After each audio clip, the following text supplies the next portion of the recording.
Good evening, everyone. I forgot that I had my little chibi icon before for a lore keeper talk that Owlet, Leah, and I had a few weeks ago.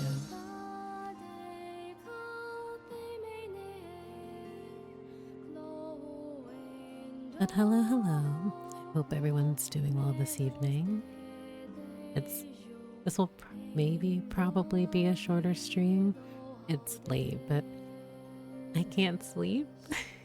So I felt it would be appropriate to just have a comfy exploration kind of maybe lantern rite epilogue. Questing, we'll see. But how does everyone feel? How has the week's been? The weekend's been? Good to see everyone. Also, I'm so sorry if you hear my very squeaky computer chair.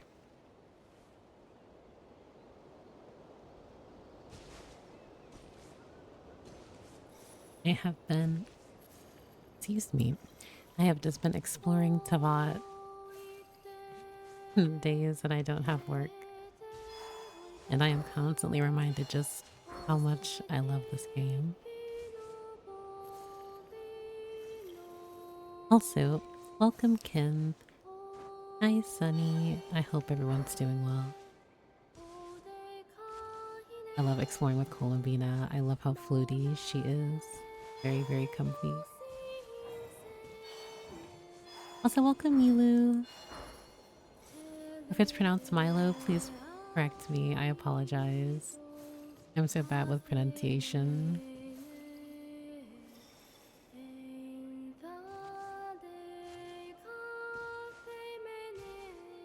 I feel like my brain is all over the place with the amount of quests I've been doing. The note keeping I've been, well, writing, and just I feel like I have a lot on the brain. I don't exactly know where I want to start. So this will just be a chill stream. Nope, it's Milu, like Milu, the name of Tintin's dog in French. Oh, I see.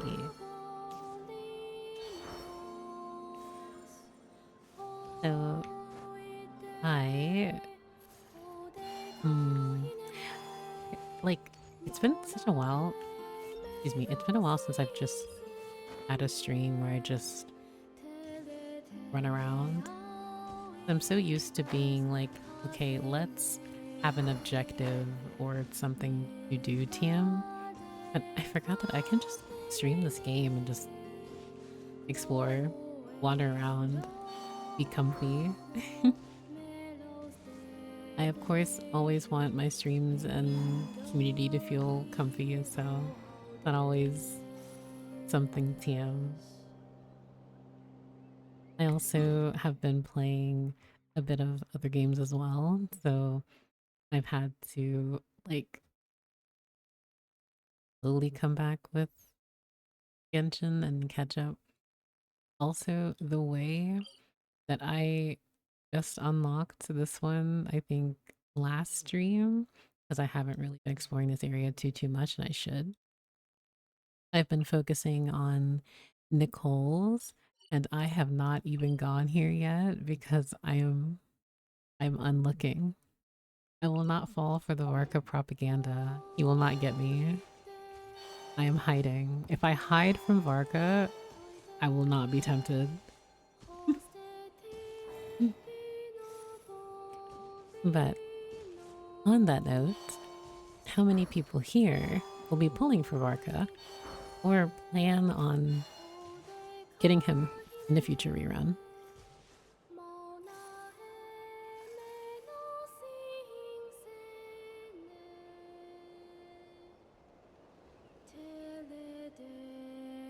Also, goodness, let me know about my audio because I accidentally hit something and I feel like my audio has been,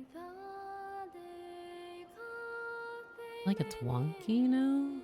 Maybe let me know if I'm like too loud.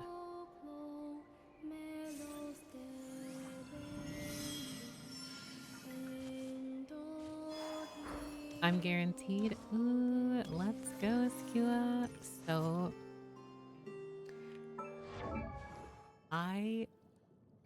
the funny thing is, I was guaranteed, and then something may have happened, and I may have gotten Zubai, especially after writing quite a bit about her. So, and also I did a cheeky temple, and I got her C1. So it's like, and then I also got her weapon. So I've been very lucky. So I have been horse gaming, but I'm not too worried because it's fun, and I desperately want Nicole, and I want all my angels together. I'm going to put my angels together, regardless if they are compatible or not.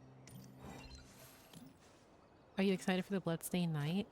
So, and also, in complete transparency, I have not seen the live stream.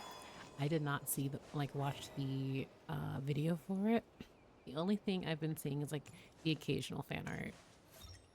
But I am excited for the Bloodstained Night because I love returning to one-shot lore. And there's still stuff in the overworld that I still need to do in relation to Roland. But what constellation is your Bina now? I know Zabaya C1. Oh, Columbina C1. She's C1. With every rerun, I'm going to just shoot for as many constellations her because I want her C6. So we shall see how that goes. I'm actually just gonna have another rerun before Nod Cry ends, because they usually do 2 Archon, or in her case, Archon adjacent, even though she's much more powerful than an Archon like ever will be as the Triloon goddess. So I imagine she's gonna rerun again before we leave Nod Cry and go to like a different region, sub-region, and especially before Shina's Naya.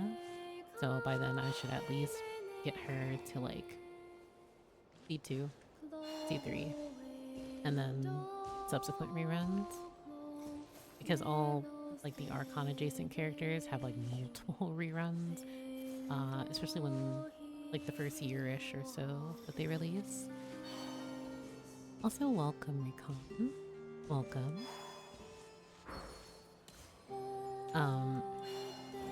Hello Vega. Welcome, welcome. Hello Secret Stream. Yes. It's just gonna be a relatively short, comfy stream. Because after doing Return to Sender, I cannot go to sleep. I'm so unnerved, but in a good way. But how has everyone's Genshining been? Have you seen the cute Varka comics they did? Are you referring to the drip marketing? Not drip marketing, the little info cards that they usually do for the characters? Because I've seen those, but I've been unlooking because I will not perceive Varka as a lore enjoyer. I have to unlock. I heard that as Varketing, and what we're calling it that now. Oh my gosh, the Varketing. Return to Sender Apocalypse Bunker Quest is so... Oh my gosh, I had to take a breather at the end. I was so... Okay. I was playing this, like, because I'm in my room. I had the lights off because, you know, that's healthy to do. Play games in the darkness. And there were so many times in that area where I was spooked. I was unnerved. And I'm like, I feel like I'm playing Resident Evil. And the jump scares that got me, I freaked myself out, and I'm like, I want to leave here now. But, and also for context, I do strongly encourage people who haven't done Return to Sender to do Return to Sender. It is an excellent quest. You will encounter it as soon as you get to, like, you cross this area. You'll get dialogue that will say welcome to the apocalypse, and you will just follow from there. Smile. But like, I love quests like those, as creepy and uncomfortable as it was, because for Genshin that's unnerving, because obviously, you know, I'm not going to, you know, unfairly compare it to, say, you know, true survival horror, or like a true psychological horror game, and do like a one-to-one comparison kind of thing. But I really want to commend Genshin Impact for Return to Sender, because I think it does an excellent job. Where Colors Out of Space is very perplexing and just so strange and uncomfy, this one was very much so in your face, and because you have to physically experience being defenseless or helpless until the time comes when you're able to. And I really like that approach, because, you know, when you have access to your characters, when you have access to your weapons, nothing can stop you, and that's taken away. It's like,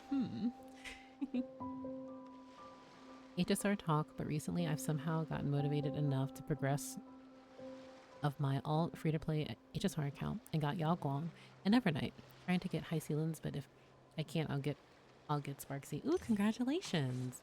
So I actually logged into HSR this week, and I'm like, oh, I haven't been playing this game because I went so hard into Amphorius that I like seriously burned myself out of the story. And not even necessarily in a negative way. I went so hard into the story. I was fiercely taking notes. I was crying both physically and metaphorically to my friends about the Chrysos heirs and especially Phynon Irene. And I was just so emotionally exhausted. Like I'm not even going to be looking at the main story in HSR for at least like another patch and a half because I'm still just so emotionally exhausted after Amphorius. But it was, and even though I have my many criticisms of it, and the length is one of them, Amphorius remains my favorite story that HSR has given us currently. So when the time comes, I will venture to Planacardia and see what that's all about. And when I was on this week, Hoyoverse has been very kind to me, and I'm a bit unnerved. I'm not upset, but like I got Columbina C1 her weapon. I got Dubai C1 her weapon. I got Evernight and her light cone because I posted screenshots in my Discord. I was able to get Evernight because I did want Evernight. Well, originally I did not want Evernight, but then I started playing her in Currency Wars, and I was like, ooh, wait, hold on. So I was successfully able to get Evernight. I secured her light cone, and now I currently have her on my, well, Casterus Cyrene Hyacinth team, and it's really fun. And now I understand why people say that that team is very, very silly. Now, of course, I'm not an incredibly meta player, so I know how power, like, even though I'm not super in it, I understand the talks of power creep and all of that. But right now, I'm enjoying my time with Casterus's pink purple team. So, also, feel free to ignore if you don't want to talk about it. You decided to change your name. Yeah, so I can talk about it for a little bit. But across social media, I moving forward will be going by Euphemia, which is a name that has always been very dear to my heart and one that I've been honestly wanting to change for a few years now. Without getting too personal and too exact details as to the significance of the name for me, I feel like it just speaks to me a bit more than my past name. And I'm also experiencing things in my, well, personal life too that includes change that I'm coming to terms with as well. So it's a change for multiple reasons. I guess I don't mean to be so vague without getting too personal, but it's just a step forward into wanting to express who I really am. So this is one of the steps forward, and yeah, so it's just one of those small steps. And I think when I feel a bit more confident and a little less stressed. I think I'll go into a bit more detail, but I will just be going by Euphemia. And I know people over the years have just called me Euphy or Youth because of my characters, like in FF14, for example. But for me personally, I think Euphemia represents who I truly am. So, and I get it. People who called me Kier for years will be like, wait, what? But it's okay.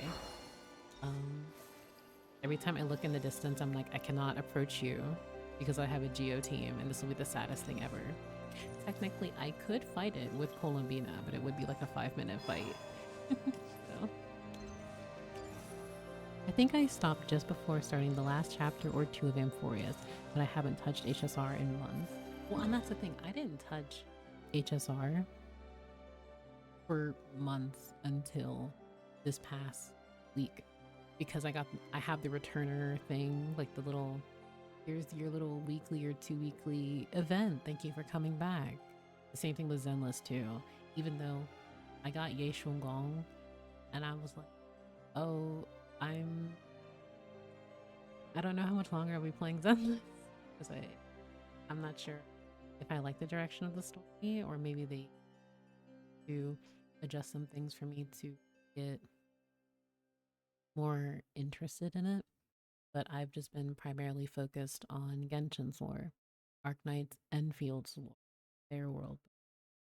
HSR has always like the cosmic, like, well, galaxy question mark building and aeons are so fascinating to me.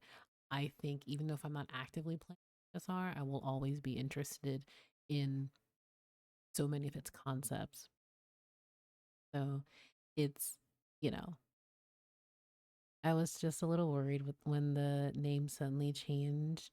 Yes, I can't go into exact um details and when I feel a bit more comfortable and safe, I'll talk about it a bit more, but I do think that this name change will be a very good step in the right direction for me. So thank you for your patience. I really appreciate it.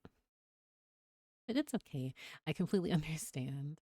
Yes, I think I got the email for the hi. Please come back and play HSR. Yeah, games are like, hey, your account, like we miss you. If you come back, we'll give you one poll.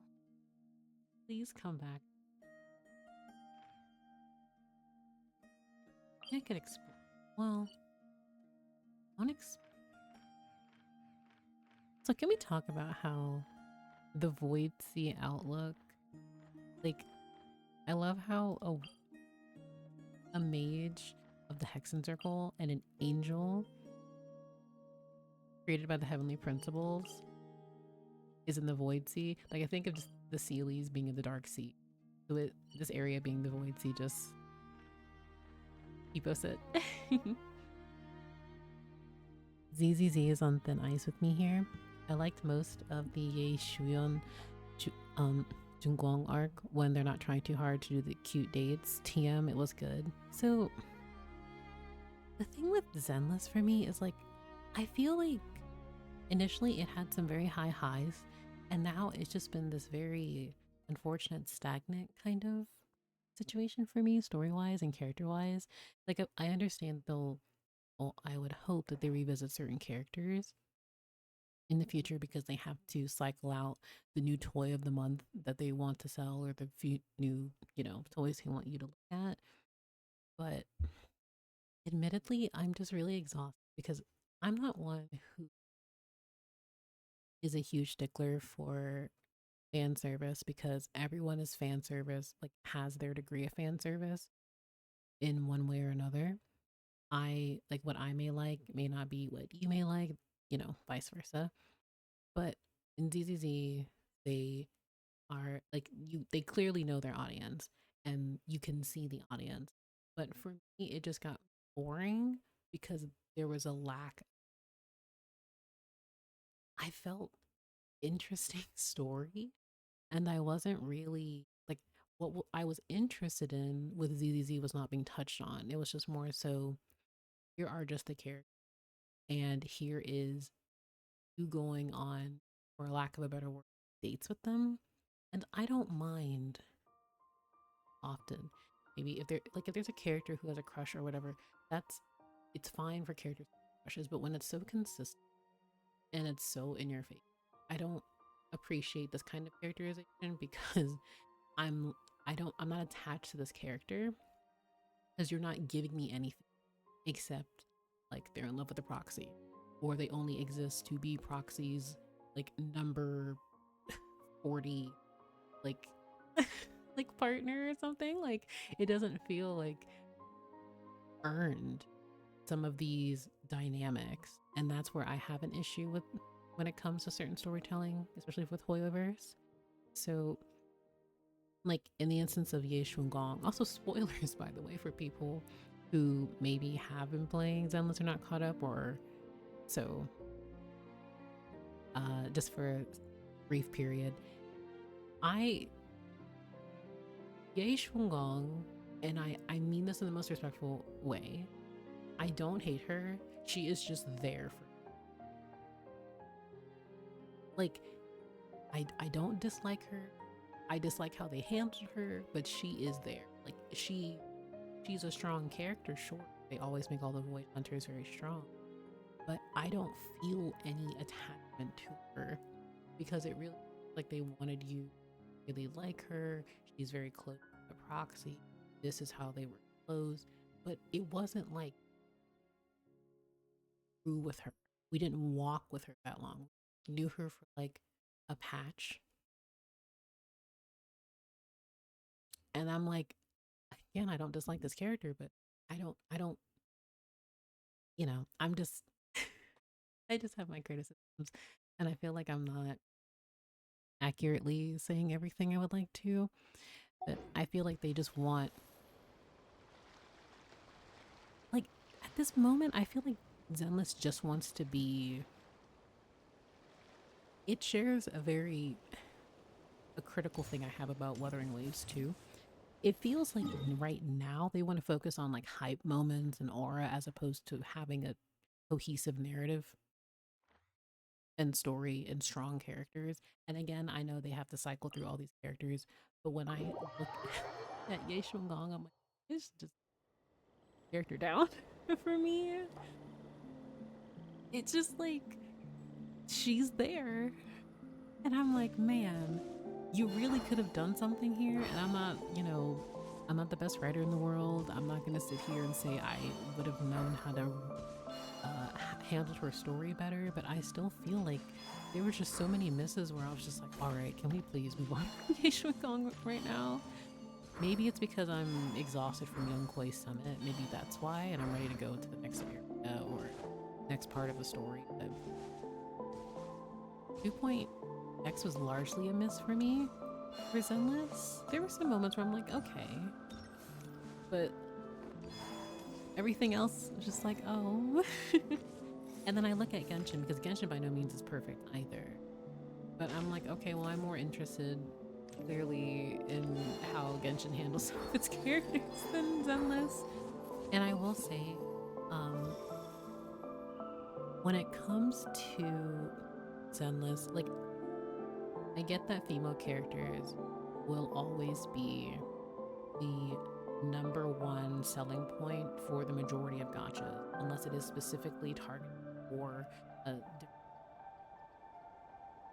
you will usually have a lot of female characters. And for me, I love women. I don't mind seeing, you know, like them giving them, giving us girls and women. I get so tired. I'm like, I'd like maybe some NBs. Can I see, like, maybe like for men or something? Like, I just get, like, this will sound really dismissive, but I get so bored.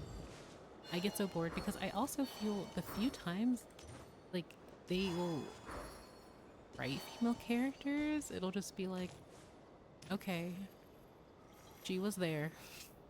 It's like this could have been an email, but you know.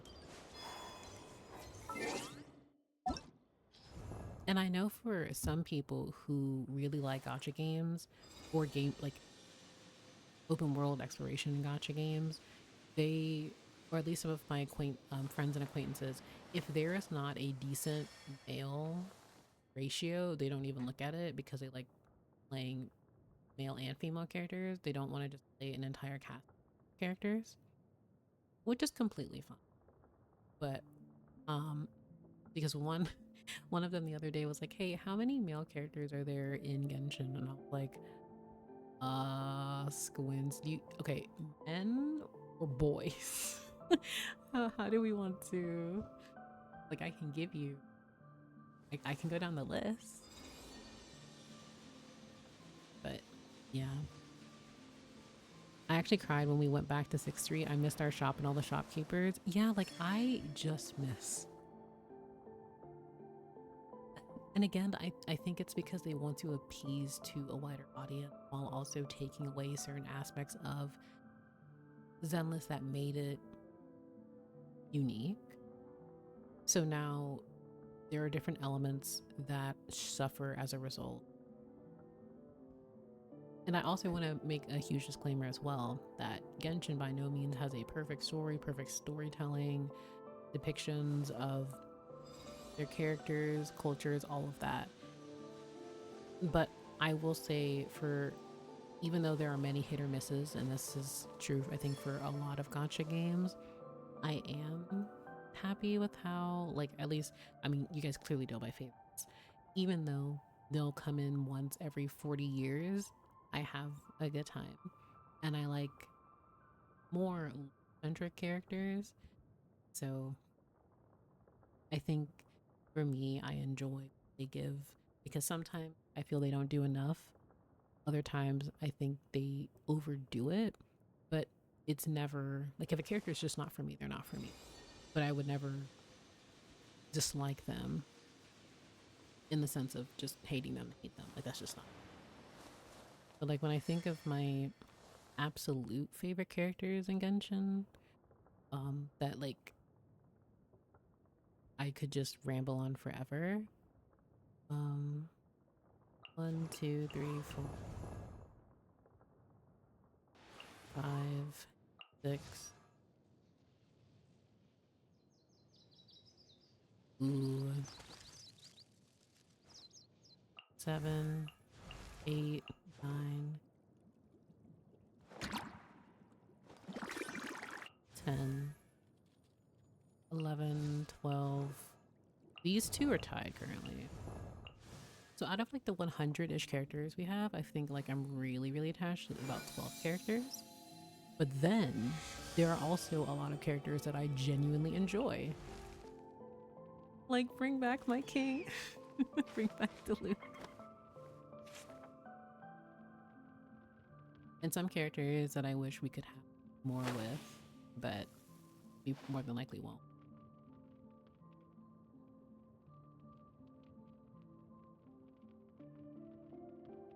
But yeah, and of course this isn't me.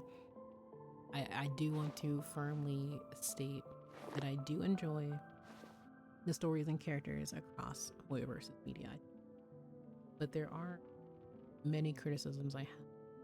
And with Zen, if I'm ever at a point where I'm just not interested, and I think some people also speak about this as well. You know, if you're just not interested in a game anymore, you just stop playing. And you don't spread hate about it. You're critical of it. You're like, I'm done. That was enough for me. But like, the Luke, Lisa, Kaya, I thoroughly enjoy them. But they're usually backburner about them if it's obviously in relation to Mondstadt. I missed the recent event update in DZZ, but I did try to start it, and 6th Street is so homely. I like the vibes of the 2.x area. I feel like they haven't elevated it to level of 6th Avenue, and the surrounding areas have been, I guess. I think that's the reason too. I started Zenless late as well, so I didn't really I missed the whole TV debacles and all. Like, I was there when it started, but then I stopped playing 7, 8 months or so, basically a year, because I didn't like the TV and all that. And then I also just didn't like, I don't know, there were just certain elements of it that I personally didn't vibe with, but I came back and I was really enjoying myself.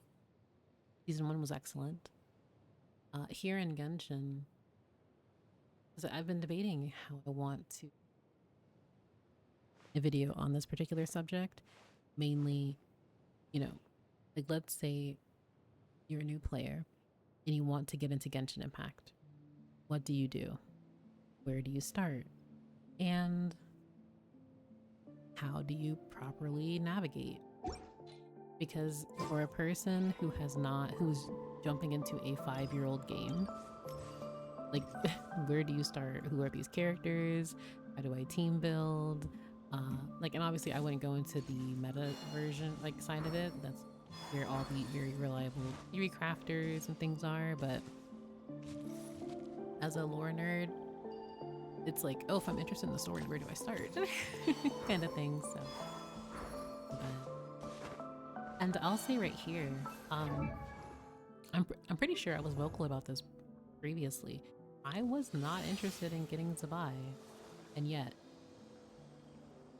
and I think for me, and this is where I will always get in trouble with playovers, because I am weak when it comes to certain character types, but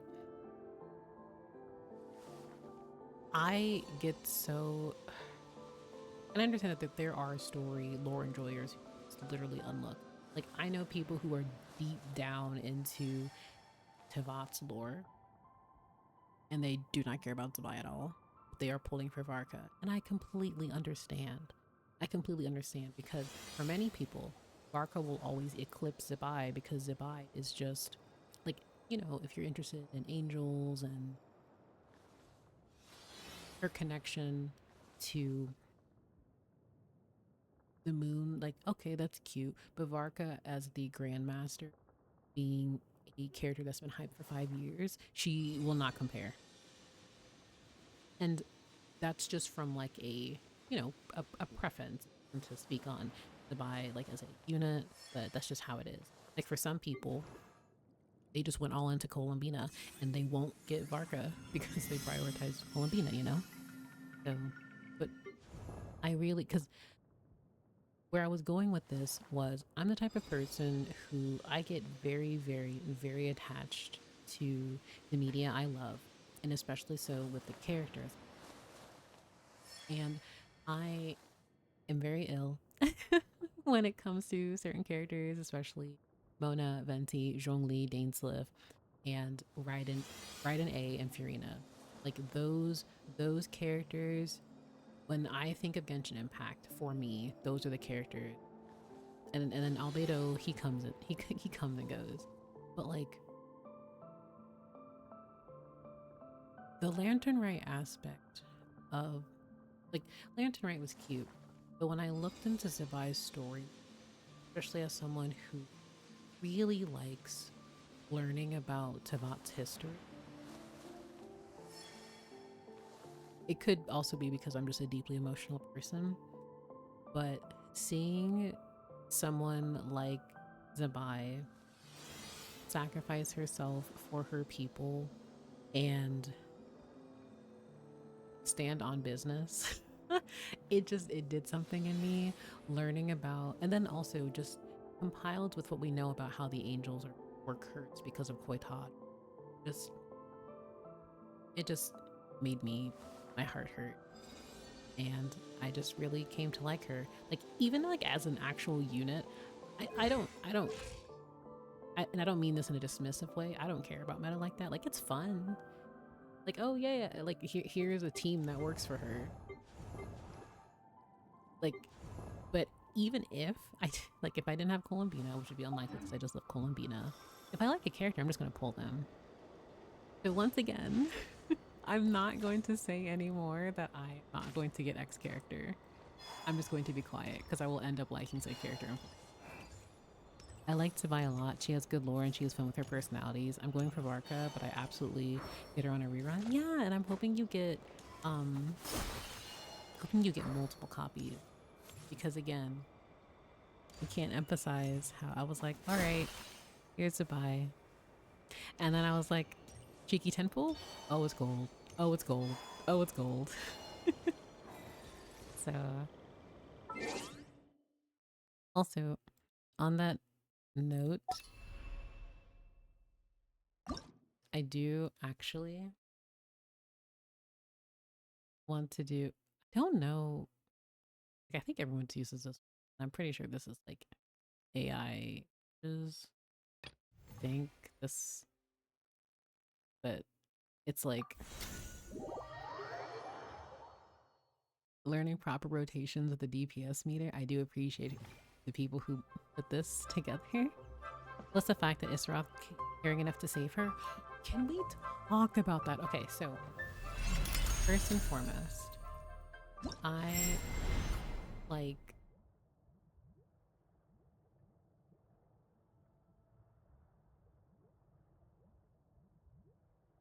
when I heard Venti's voice, I was like, is that Venti? That's not Venti. This has to be Istaroth talking to her.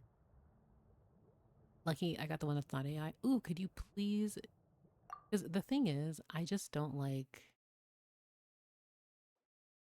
I don't like. I appreciate the thought that was like put into this, but like, I don't like seeing AI images,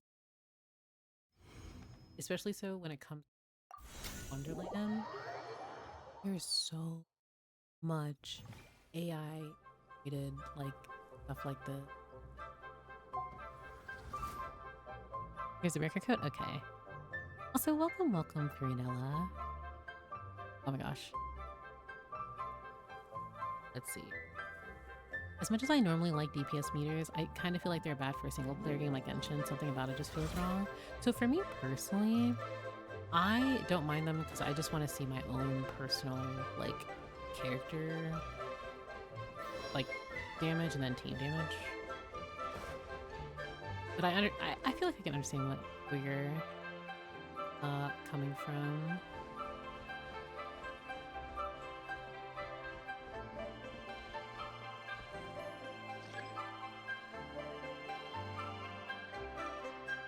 Sorry, I'm like so bad with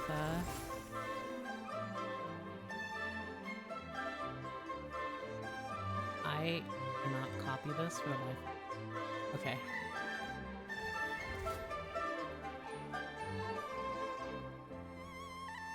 Oh my gosh, I never posted in my Discord. Oops. I was streaming. Oopsie.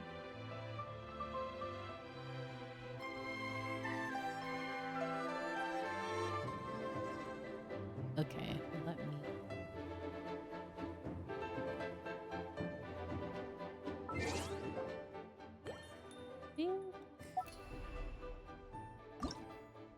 I'm wondering.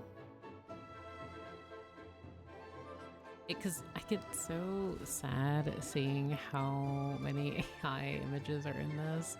And like, obviously, unfortunately, it's just the state of the world, TM. But DPS calculator supreme.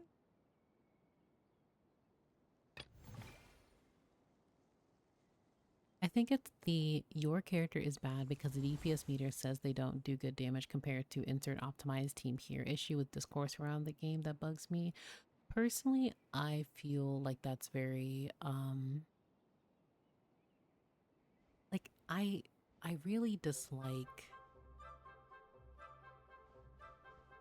well, this unit you have 2 years ago doesn't do enough damage as my lunar buffed shield current character who has multiple constellations, kind of you know, bad faith conversation.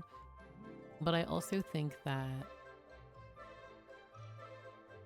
I feel like I would hope that people don't take DPS meters so seriously to where they're they're trying to undermine and belittle other players, because it ultimately, like, this has co-op like in quotations, but this should ideally be used for like your Spiral Abyss runs, your Stygian Onslaught, or like it shouldn't be used in that, because again, it should be a personal damage tracker for yourself. But I don't know, like, it just makes me really sad because I will always be a lore player first and foremost. Yes, I will try to figure out what teams work best, where I should look for certain builds, how I would like to gear a character. But like, it's very dangerous for especially new players to assume that they need a complete premium team with constellations and absolutely everything to clear like the base content.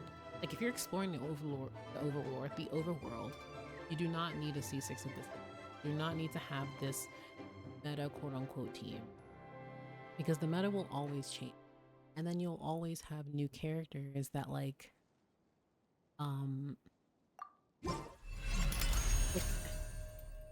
it's just, it's very dangerous. And I think it's just not, um, I don't know, I just don't like it. Like, if you like theory crafting, that's completely fine, but I don't like the idea of being toxic with theory crafting because it's like, what, what? Like, quite literally, what are you doing and talking about? We're just here to play this silly little game with our characters. I don't understand. Like, I have meta characters, of course. Like, Skirk, I love Skirk down. If I had the means, I would love to have her C2, but I do not. And I quite literally get characters that I like, and if the amount of 4 stars I have, I got them because they were just on the character, like the banners of characters I like. Oh my gosh. Oh my gosh, where is she? Hello? Oh my god, why can I not find her? Excuse me? Oh, she's that's right. Cause I was like, I need to get her to I need to get her tonight. But like, I think what makes me sad too is I don't want people to assume, or excuse me, I don't want them to think that they have to have a Stygian onslaught level perfect rotation just to solve a puzzle. Now, obviously, when it comes to Stygian onslaught and dire difficulties, you need optimized teams. You do. That is where that is. But I think it can be so. I personally just find it really disgusting to have so. It's just a toxic mindset. I don't think that that's good, and it worries me a lot. I'd say there's a difference between a theory crafting a team because you like a character and want to explore different teams and going pure meta. Yeah, and I know some people only want meta, and that's completely fine. But I just draw an issue when it comes to your team is trash because you run around the world with Lynn, Yao Yao, Barbara, and Kaching or something. It's like, let people live their lives. They're just playing the game. Also,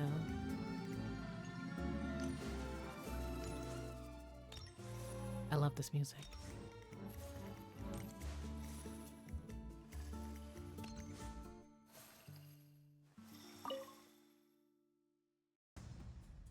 Let's see. Actually, no. Set HP and revive. Interesting. Your team is trash. My friendship team mogs their best team. It's like, oh, your team is trash. Okay, well, my team slays, actually. I put my team together because I think they're cute. For Stygian, you need optimized teams and usually the current shield. Sometimes you can cheese it out or out DPS it. For anything else, you can use main DPS Traveler and Blorbo Max. Blorbo Maxing? I love that. Okay.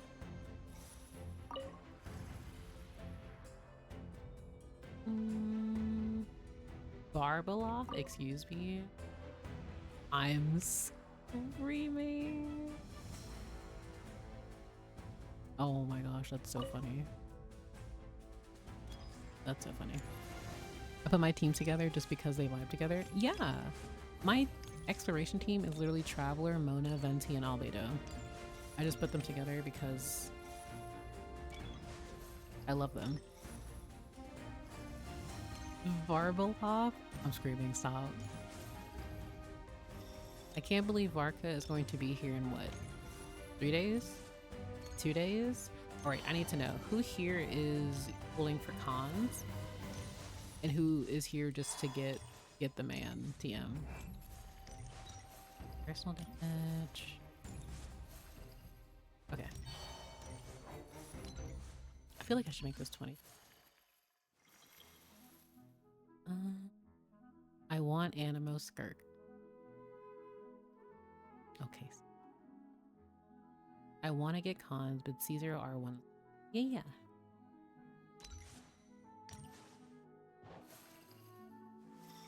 Wait. Oh.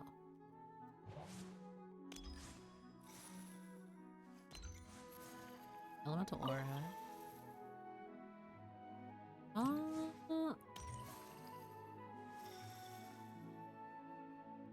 This UI is okay. I just want to say, UI beautiful. I love how this looks. Sorry, I'm just exploring. I love the music choices. I just need a copy of the old man. Yeah, the reason, like, I'm just so giddy because one, I really like how you have everything set up here, even though I cannot read. I really like how you did this. So yeah, I'm gonna recommend people. I'm gonna share your DPS meter stage because I really don't like, just like how I don't like videos that use AI voiceovers, I also fiercely do not like people use AI for the thumbnails and images. It's just icky to me. By the way, we can listen to Dim Beautiful. Oh, we can? Oh my gosh. Wait. All extra counters.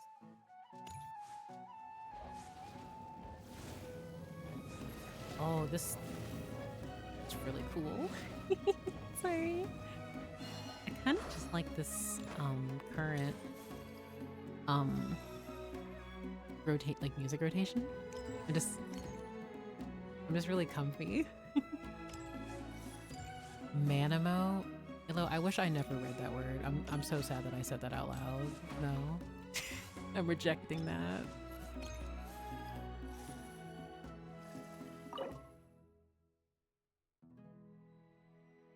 Oh, that's so cute.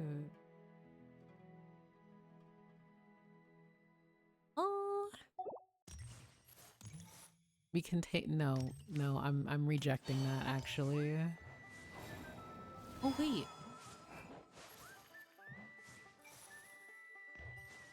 Revive all. Okay, so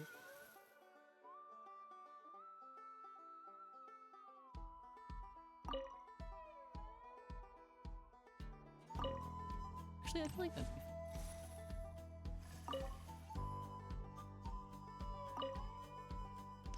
So I was trying to initially make it so that the timer was 20 seconds, but I see that the timer type, the stopwatch, I was wondering if I can add...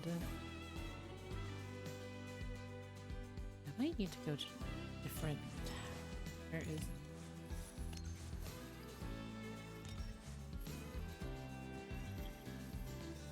You need to go to the countdown tab.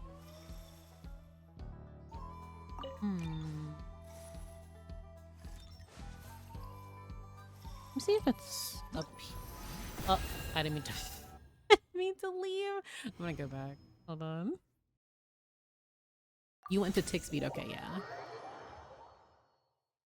Oopsies. Also, wait, hold on.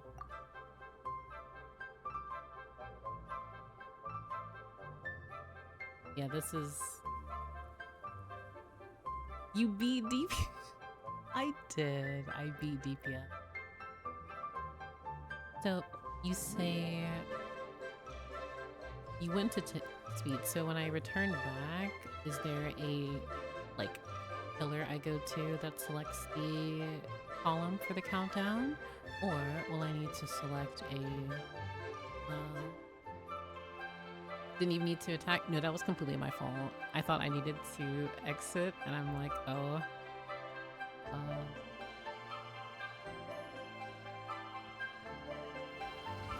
because I would like to try.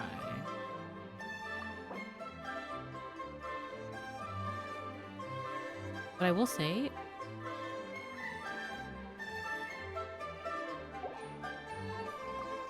I'm going to keep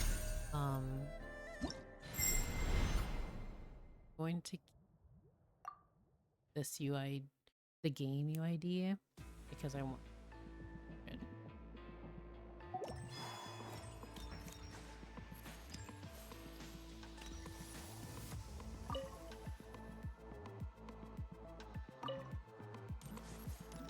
I think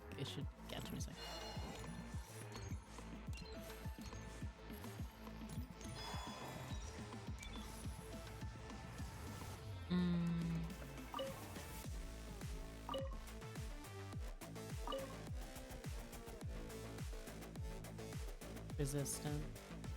So I wonder, will the enemies just have infinite health, or is that something I can manually?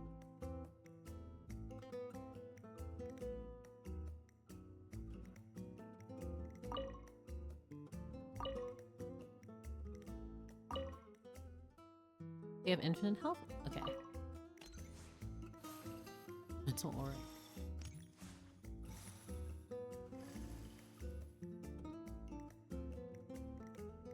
This is so cool. Sorry, I love it. Neat. Infinite? Oh. Oh, that's so cute. So I actually think I should make it 20. Just in case. Let me see if I don't wash this. Oh, I forgot I put the cookie.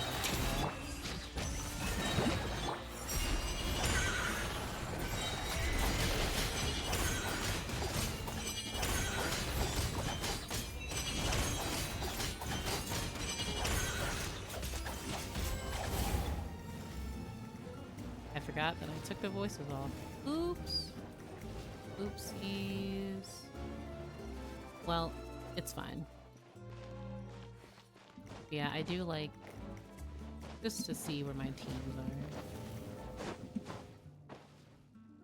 But I also just realized that I probably should finish Lantern Rite questing tomorrow at the very least. So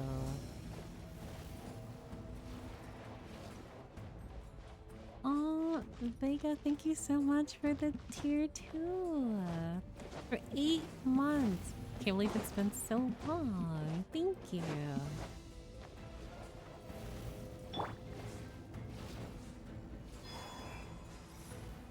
Actually, I want to put the sound effects back on. Because normally I wouldn't mind, but it feels a bit strange not hearing character.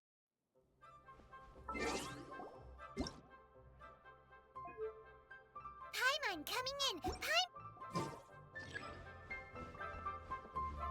Paimon, thank you.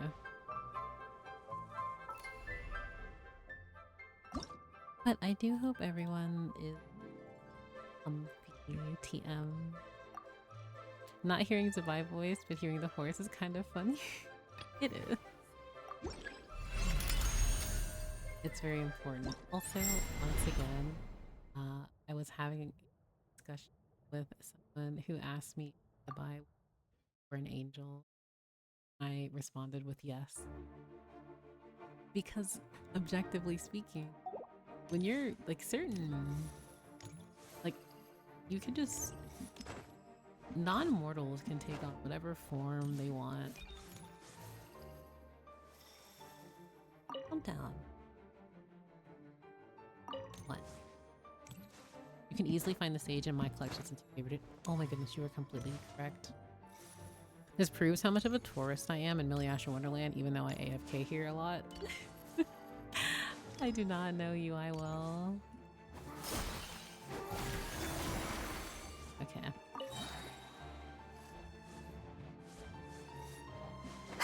Yeah.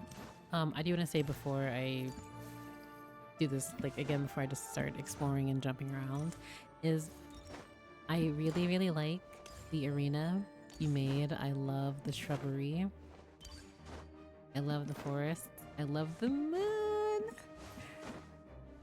The time of night. This is very, very pretty. So I just want to say I really love the layout. You did an excellent job.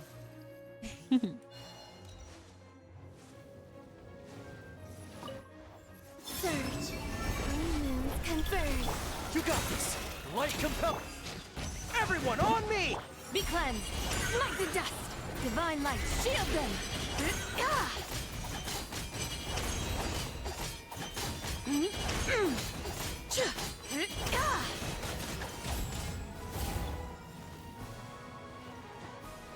Okay, so she... Okie dokie. So... Oh, I didn't see that correctly. I thought it said 253,000. It was 2.5. Oh. Literally named the sky style Columbina. I have one called Morning Mist that I think suits Zivai very well. Ooh.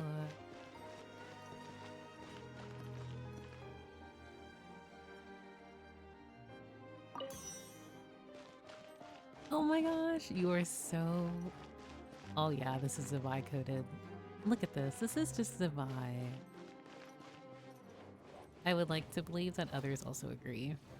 This is Zivai.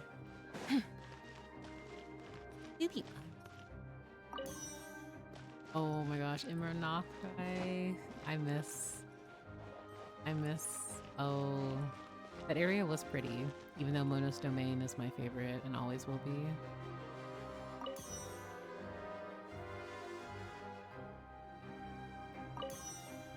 But this is really, really cool. I love this. Hans. Highest hit. Oh my gosh. Look at that. Gaming. Also, my Zivai is level 80. Itlua is level 70, and I think Goro is also level 70. The only person on this team who's level 90 is Olympia. Also, can I just say, Itlua is so cute! He's so small. I want to pinch his cheeks, he's so baby. He's so cute! I love him. I should get him to 80. I really do like him a lot. I see Conria in you. I see Conria in that trauma. You can't take it from me. I know he's absolutely not connected, but I want to connect. That is a grown man. He is my little baby. That's what he is. This is small. This is not to undermine his efforts, his strength, his will, who he represents and is in the modern age. TLDR. But like, he's just so baby and I love him for that. But I am sad he isn't cohesive with Flinto. Like, I was expecting him to be like a potential support for Flint or something, but no. He's for Zivai. I kind of wish he'd be a support for Flint instead, but I do like him. Zivai really didn't click for me playstyle-wise though. No, that's completely fine. I think or at least what I feel like they've been doing is with Zivai, she has a similar, it's not the exact same, but it's similar to Nefer, if that makes sense in a way, where it's like, even though with Nefer, I think it's E, charge, like it's very simplistic kit. Because I think, unless I am really misunderstanding how to play Zivai, it is E, auto, E. Well, at least in my case, I think it's E, E, Q, then you can charge it. But with Nefer, she has her stacks, but I think it's like E, then you hold, you can use it again and stuff. I'm not meta, ignore it. But like, I also think for Zivai, I was wanting like a little bit more, like in terms of flashiness, but I mean, sometimes less is more. Like, I'm not expecting people to have, like, I'm not expecting Genshin characters to have ZZZ character levels of animation every which way, but I do kind of like, I think because they really started doing it since Skirt, and then they've done it with Skirt, Varessa, Lens, I think, where it's like 2 bursts, but then also you can have them different play styles. think the skill felt like it didn't have enough impact for me. My understanding was it just spam E every time the bar is filled to fire it off. Yes, that's how you play her. Lynn's really was a perfect balance where it was enhanced skill enabling the big good feel move. Ressa had it too. Yeah. So. But yeah, I completely understand that because for her it's just, you know, E. Also, the small While the light shines bright, advance, rally! The sky's clear. The glazed moon shines. Smite the dust. Yeah, it's just Smite the dust.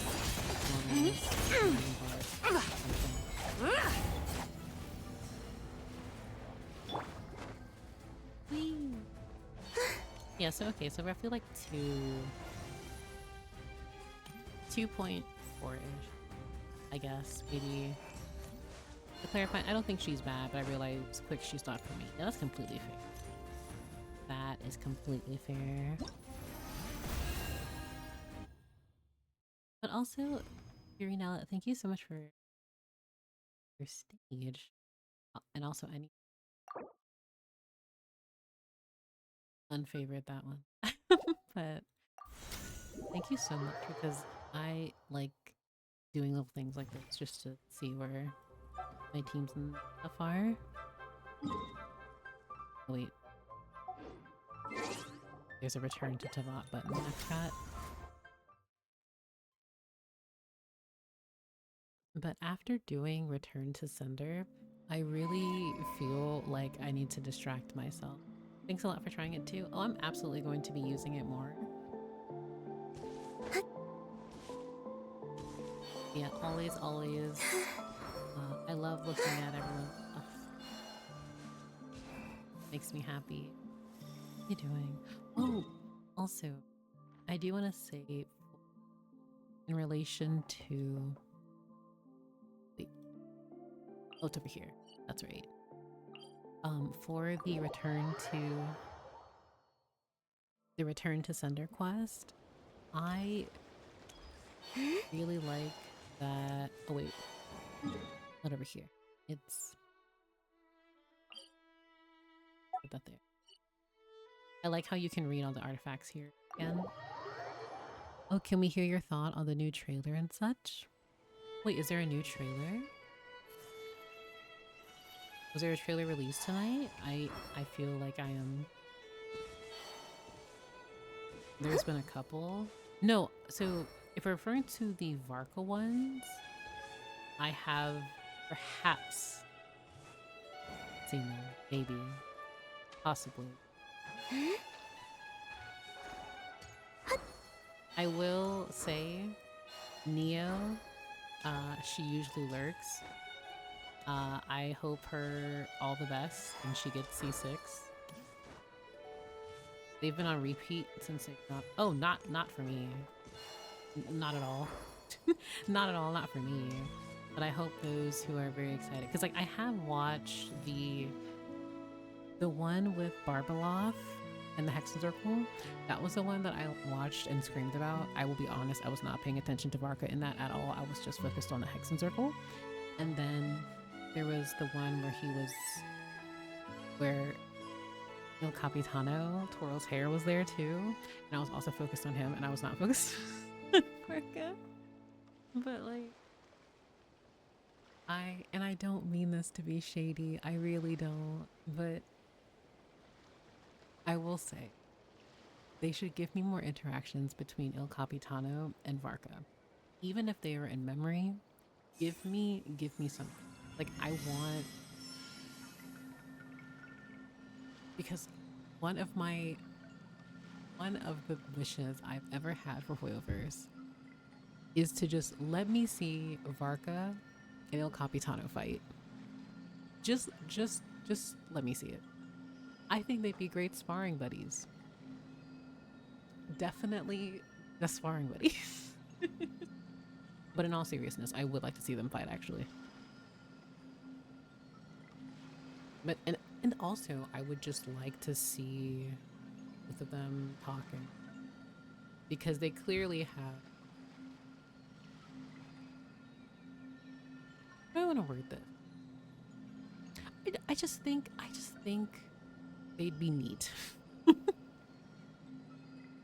And also, let me be copium that Varka is going to be the test model that they use for Capitano when he comes back. Hear me now?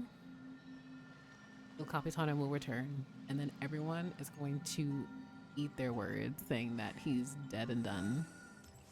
Also, welcome, Dash. Welcome, welcome. Also, I didn't reply to this earlier, but Astral, yes, I changed my name. I almost dropped down in there. But I really like here that you can read all of the cognoscenti artifacts. So you can read them once they are removed from your inventory. Because I took screenshots of all of them. Because I'm like, oh, I'm never going to get them back. And they're just right there and you can read them. I also wholeheartedly believe Capitano will be back. Literally. Okay. I will not go on a tangent.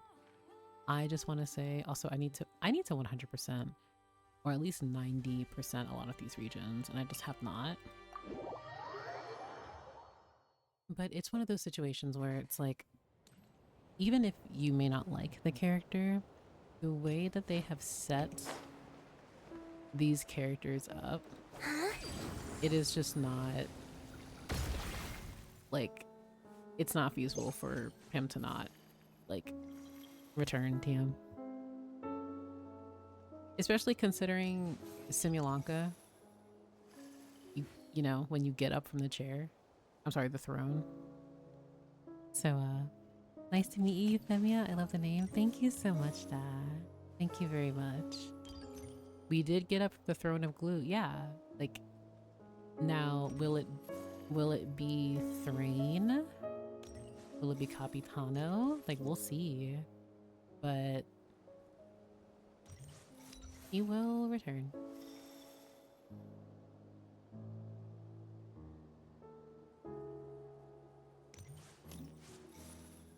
Okay.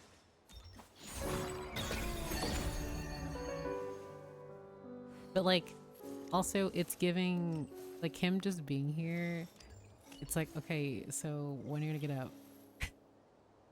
When are you gonna get up though? Because we know what's gonna happen. And it's going to be so cool. Because on that note, in terms of foreshadowing or stuff like that, remember when they half drip marketed Rerir? Now, if he's not playable, he's not playable. But I do think it's very curious that his story is not over, and Vedrfolnir was like, his story is not over, by the way. Could you just imagine the idea of them just like shadow dropping and like drip marketing Il Capitano would be hilarious. I mean, Capitano is here, but Thrain is in the ley lines. Thrain! He's such a righteous man. Also, his model is breathing. I can't remember if it's always been like that, but his model is faintly breathing, so that's not soon enough, that's for sure. I miss that man already. Wait, who do you miss? El Capitano or Rerir? Oh, Rerir is coming back for sure. Maybe not playable, but the chances for that to improve so much with this Archon quest. I mean, I did mention in our like Lore Keepers discussion how I was like, Rerir is playable tall male model height. And I half jokingly said that because obviously they're not going to use his boss model. Because usually, or I don't want to say usually, that's very presumptuous of me to say. But I imagine, just like how we've seen in the past for characters, you will have like their NPC model versus their playable character model versus like say a boss model, you know, so. Would you like to go moon gazing? You can sit in my rocking chair and admire the view. Oh my gosh. Or we could go to the moon and gaze down at Tefat. Whatever you prefer. I want Capitano on the moon. I think Capitano should go moon gazing. Imagine he like stumbled while sitting down and was forever lopsided. That would be so tragic. That would be so tragic. Also, Smay, I was waiting for you to clip that. And you also need to realize, I didn't even mean it in an explicit way. I should just be able to. Not as Columbina, but like... Oh, I didn't realize it could be right here. I did not realize I could be right here. Hold on. I still stand true to that. I should just be able to sit there. Imagine them using rare boss model. Poor man would not fit on a chair. I don't think he'd fit in most places. He'd have to duck under every single, like every single cutscene would just fade to black because there's no way he's walking from point A to point B. He's too tall. Oh my gosh, guys, remember here where Ronova was like in the sky? Malwika was right here. And Ronova was like, all right, Malwika, pay up. And El Capitano was like, actually.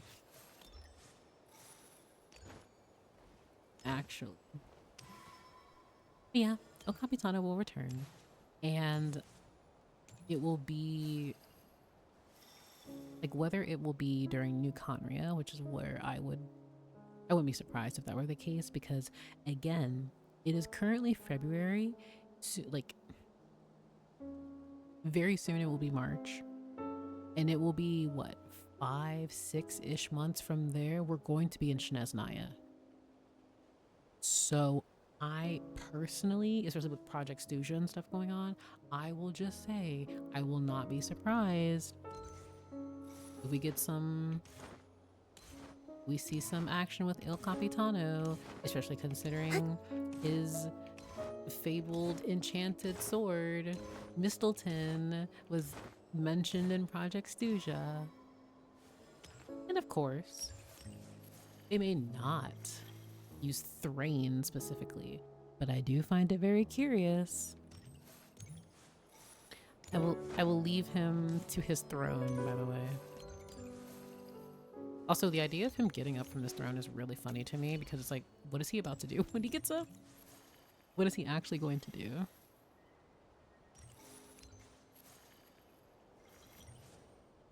But also, on a more serious note, I do firmly believe Varka, like how Risley was the playtest-ish model, I think, for what they made of Varka. Varka, I'm strongly coping will be future model for a playable copy. Because I'm so sorry guys, I cannot see Capitano as the same build as Flint's or Zhongli.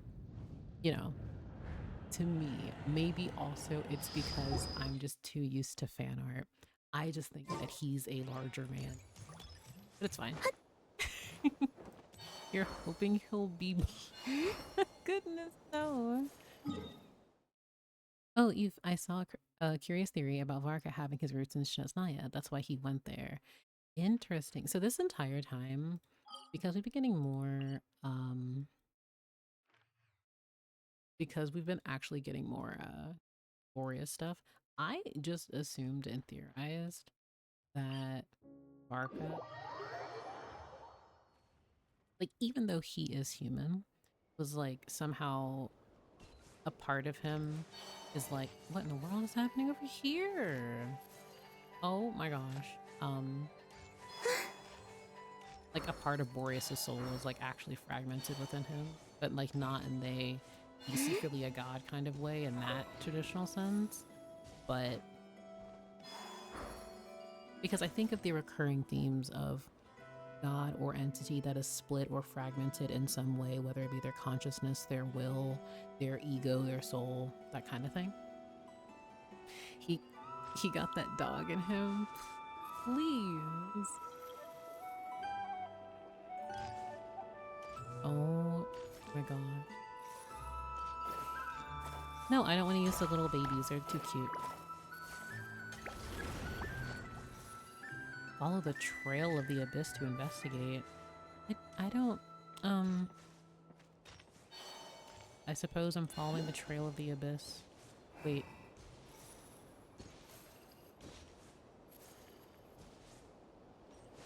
See, I cannot be over here because I literally can't look in front of me. Also, the Lightkeepers, '07. My goodness. Oh, there's a lot of apples.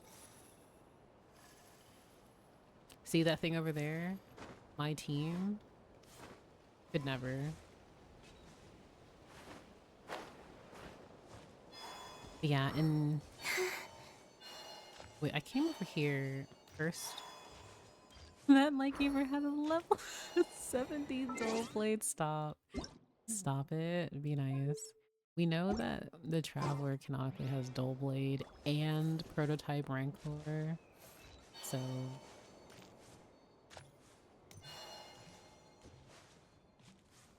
Favonius Keep is over here, and I've never actually. Wait, hold on, the music. Ooh. What time is it? In game, in game.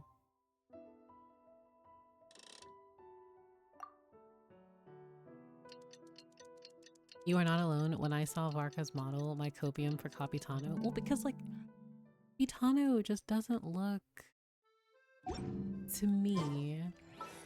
He just, I don't think he should be a small man. Wait, what does it look like? Need to know what it looks like. Ooh. Ooh. Uranella, your mind?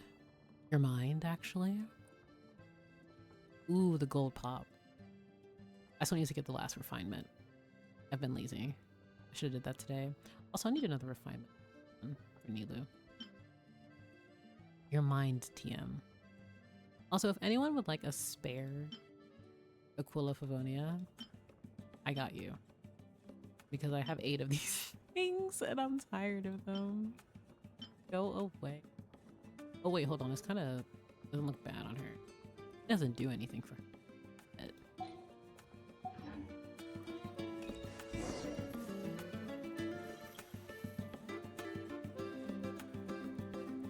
Okay, I really like this music. Do I want to talk to him? No. I like this music though. 8? Yeah.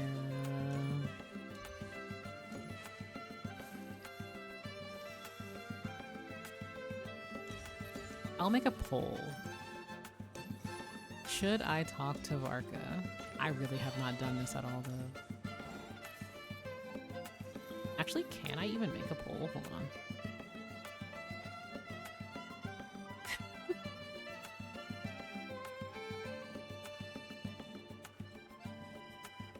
Do you have something else in mind? See?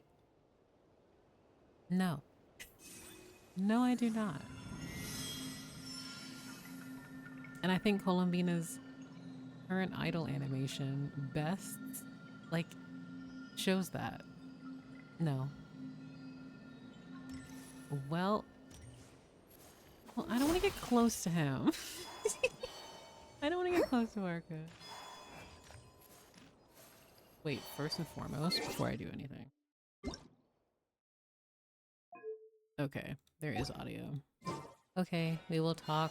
We will talk to Varka team. Because I actually don't know what this Nanina's involves. covering the north, so we'll have Laurent take the east. Right, that's all for now. I'm telling you guys. Abitana model, trust. Hey, Varka! I cannot believe Varka unkmaxed so hard he's a Nodcry. Huh? Honorary knight? Paimon? What brings you to my camp? Just moseying about. Happened to run into you. Did we interrupt? To be honest, we really were. Also, I'm sad that the Traveler will have their skin in some cutscenes and not others. Not at all. Any camp of the Knights of Favonius is your camp too. So make yourself at home.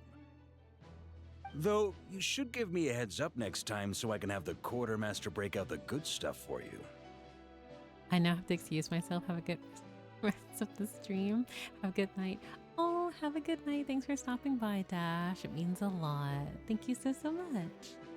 Is this really the Expeditionary Forces camp? Paimon was expecting it to be a bit more crowded. Not many from the force are still stationed here. And of those who are, most are out patrolling. Truth be told, it is a bit of a ghost town. We're also gathering all the Abyss-related intel we can. Situation in Nodcry's stable for now, but we must remain vigilant. You never know when the Abyss will come roaring back. Intelligence is the foundation of any campaign. It's not just enemy movements. Terrain or shifts in the weather can mean the difference between victory and defeat. I know he's talking, but I just want to say I think more men should have thigh-high boots incorporated in their design. Moving forward, we plan to form a long-term partnership with the Northern Intelligence Network. Turn this temporary camp into an intelligence station. An intelligence station? Whoa! Like the kind in Fontanian spy thrillers? Wait, what if you use the horse skin and go to that place where you can climb horizontally on the floor so it's actually in a horse position? Haha, as if. Name one book with a camp this lightly defended in it.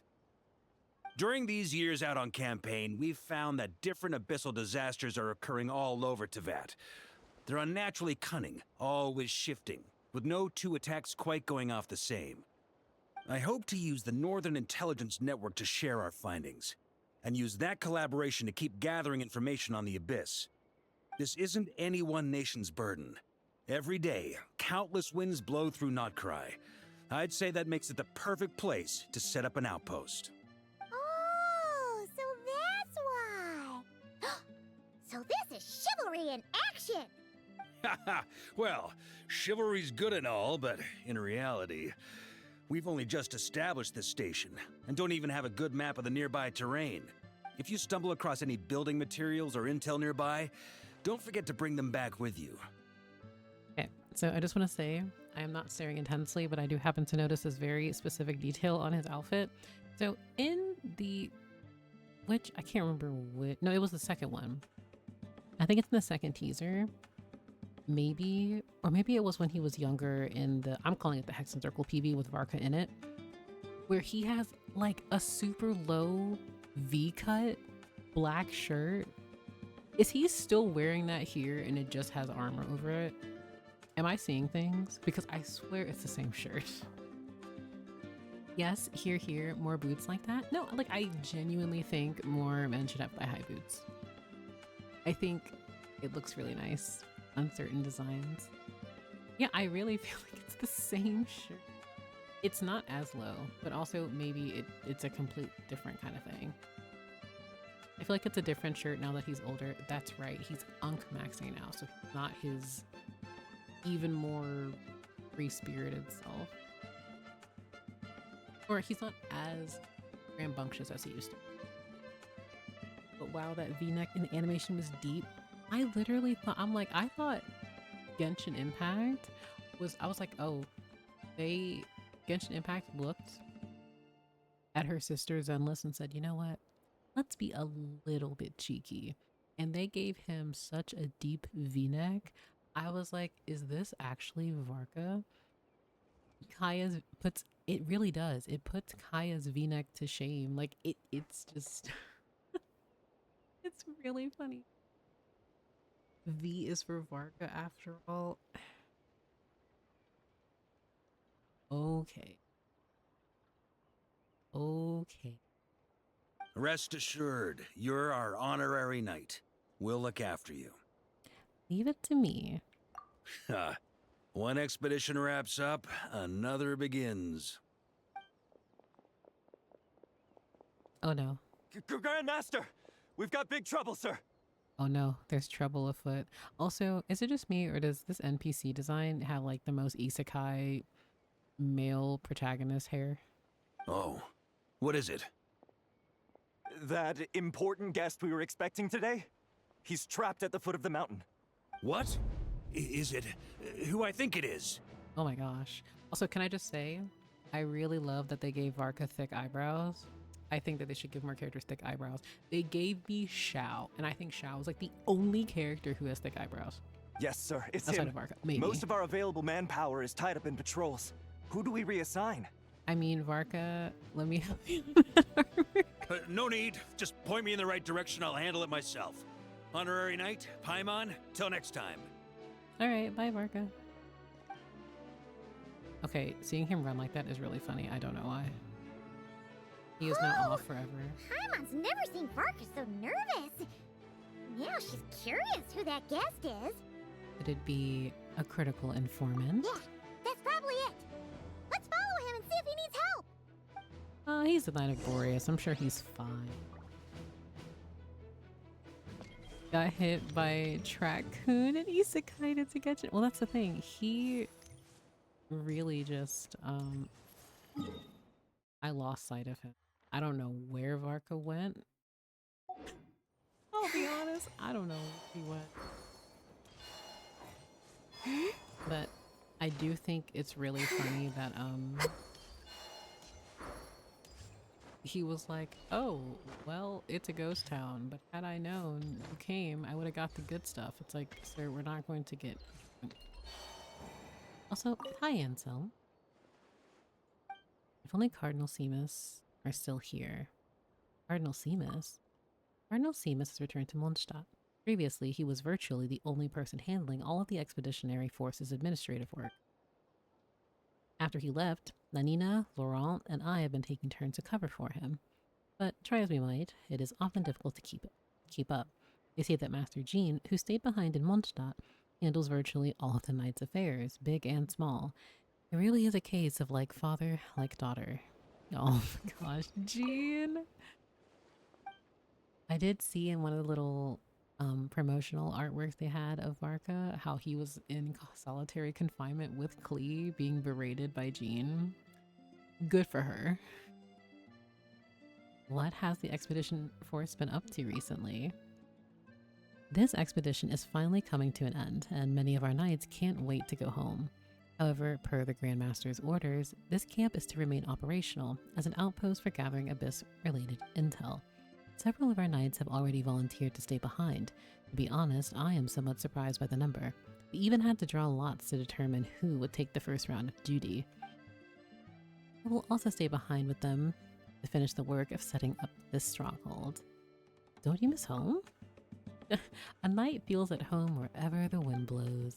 And it's not like we'll never get to go home. There will be other knights coming from Mondstadt to relieve us. What's one more round of duty after the long expedition we've already been through? Well, that's true. Jean deserves to get promoted to actual Grandmaster. I mean, personally, I can easily see her actually becoming the Grandmaster and Varka retiring and do his own thing. Like, if I'm being completely honest, that's what I see happening. Who are you? Good day to you, Honorary Knight. I am Anselm. I am Anselm, a member of the Knights of Favonius' Expeditionary Force. I am also the supervisor on duty at the Stronghold. I was captain of the 5th Company before joining the Expeditionary Force. My current role is assisting the Grandmaster with the Force's administrative work. I am also in charge of looking for the Grandmaster when he goes missing. That's so funny. Well, you can help me because I saw him leave this keep and I don't know where he went. I'm just going to assume he is somewhere. Well, one day I will find Varka again, but until that time comes, he is just gone. I actually don't know where he went. Varka does have big puppy energy. He does. He gives... No, I will not do this. I will not. I support you and your headcanons about Grandmaster Varka. We need to stop Ansel before he goes and opens the door to darkness. Oh my god. He will open the door to darkness. And it will be a very sad time. Look at that chest.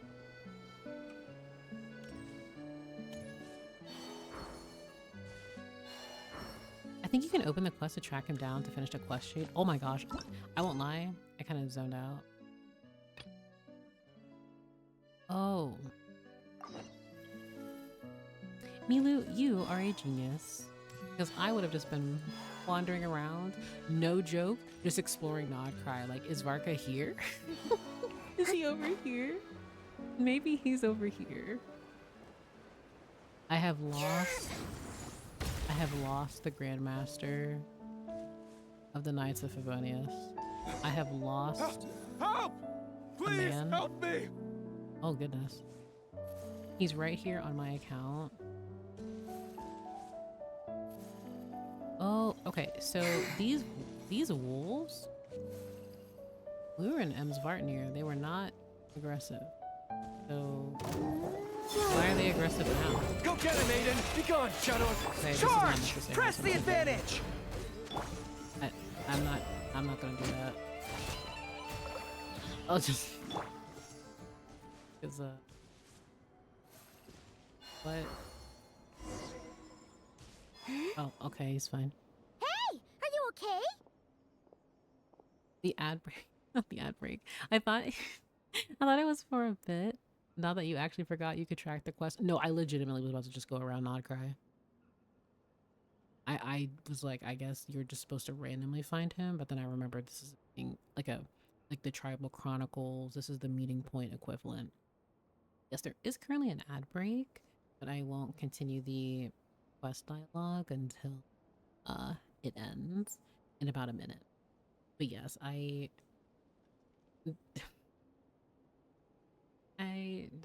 feel like the lore part of me cannot not have Varka, but like he's stinky. But also, okay, Nicole is my first priority here. However, I am also wanting Nicole and Varka on a team together just because I think they're cute. And also, I love the dynamic, ship or no ship, of person who yaps and person who does not yap as much and also is a lore skipper. Oh, but I will say, in regards to Varka, I not necessarily deep into characterization on him, but I do think it's hilarious how so many people in the fandom wanted him to be a himbo so hard, and he is anything but. He's just a jovial guy. He's just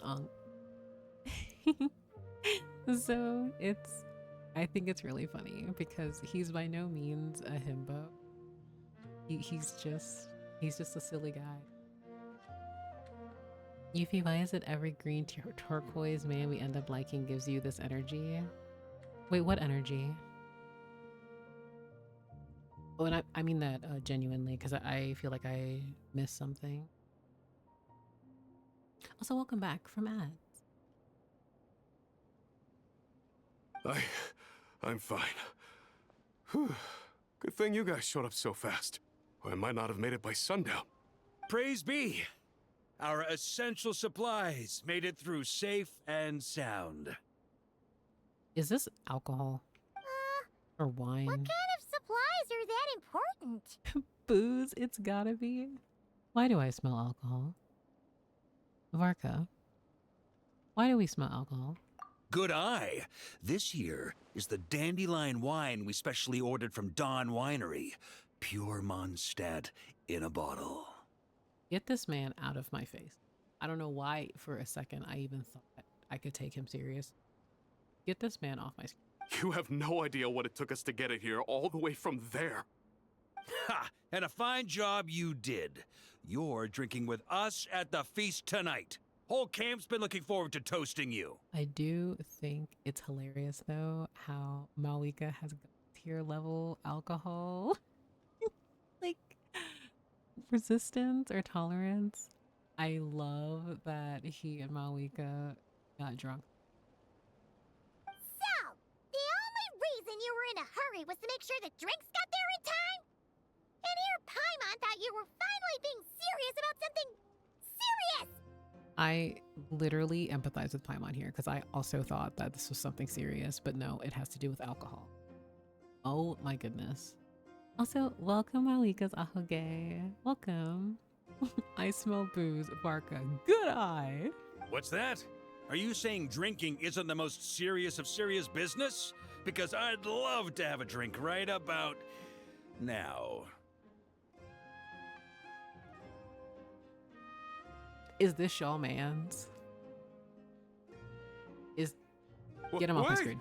Please, wait a second. Now is not a good time. I don't. Varka. Yeah! Listen to him! First, take care of the serious... This is a custom brew. It needs to be kept constantly rolling to prevent settling and keep its flavor. Having sat for so long, I'd say the taste is degraded by at least 10%. 10%? Unacceptable! Nobody touches a drop till it's ready.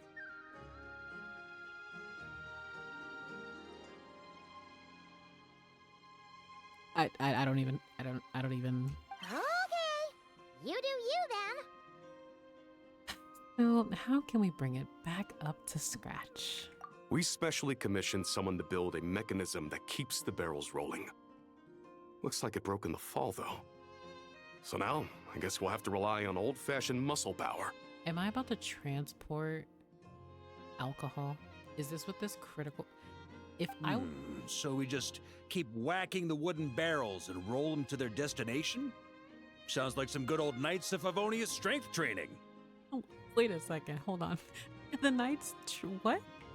Aye, teaches force control and precision. Need both, or the barrel won't stay true to the path. It's basic training for many knights. Consider my curiosity piqued. As the honorary knight, I'd like to try my hand. Keen on basic drills, are we? Well, Laurent and the others won't be back for a while. Right then, all yours. Don't worry about knocking him a bit too far. Just holler and I'll toss him back into place. It still feels so weird to me that we have a model like Varka in the game because I'm just so used to not this type of model. Like, at all. Oh. We're actually doing it. Okay, well, I'm not going to be cool and being for this, but when striking the wine barrel with normal attacks or charge attacks, it will roll in the direction of the attack. Oh my god. This is so... Oh my god. So pretty. Back when I was training Noelle, she'd blast the barrels to splinters the second she got nervous. Couldn't stop her from cleaning up the whole mess herself afterward. Over time, she became the finest cleaner in the Knights, bar none. Ha! She might not have realized it, but that's progress too. If it were not the laws of this land. If it were not for the laws of this land, sir.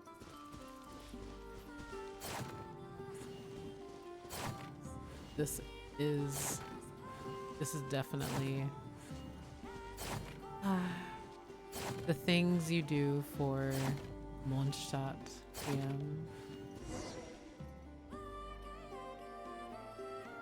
Okay, and he just teleports. Cool.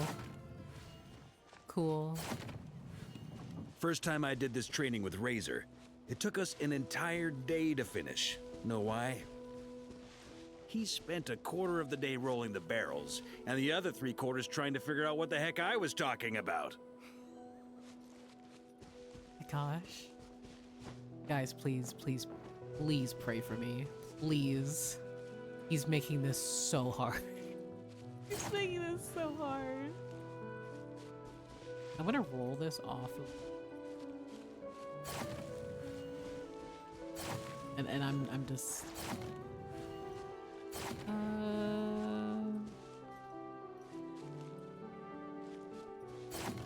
Oh, I didn't mean to do that. It just...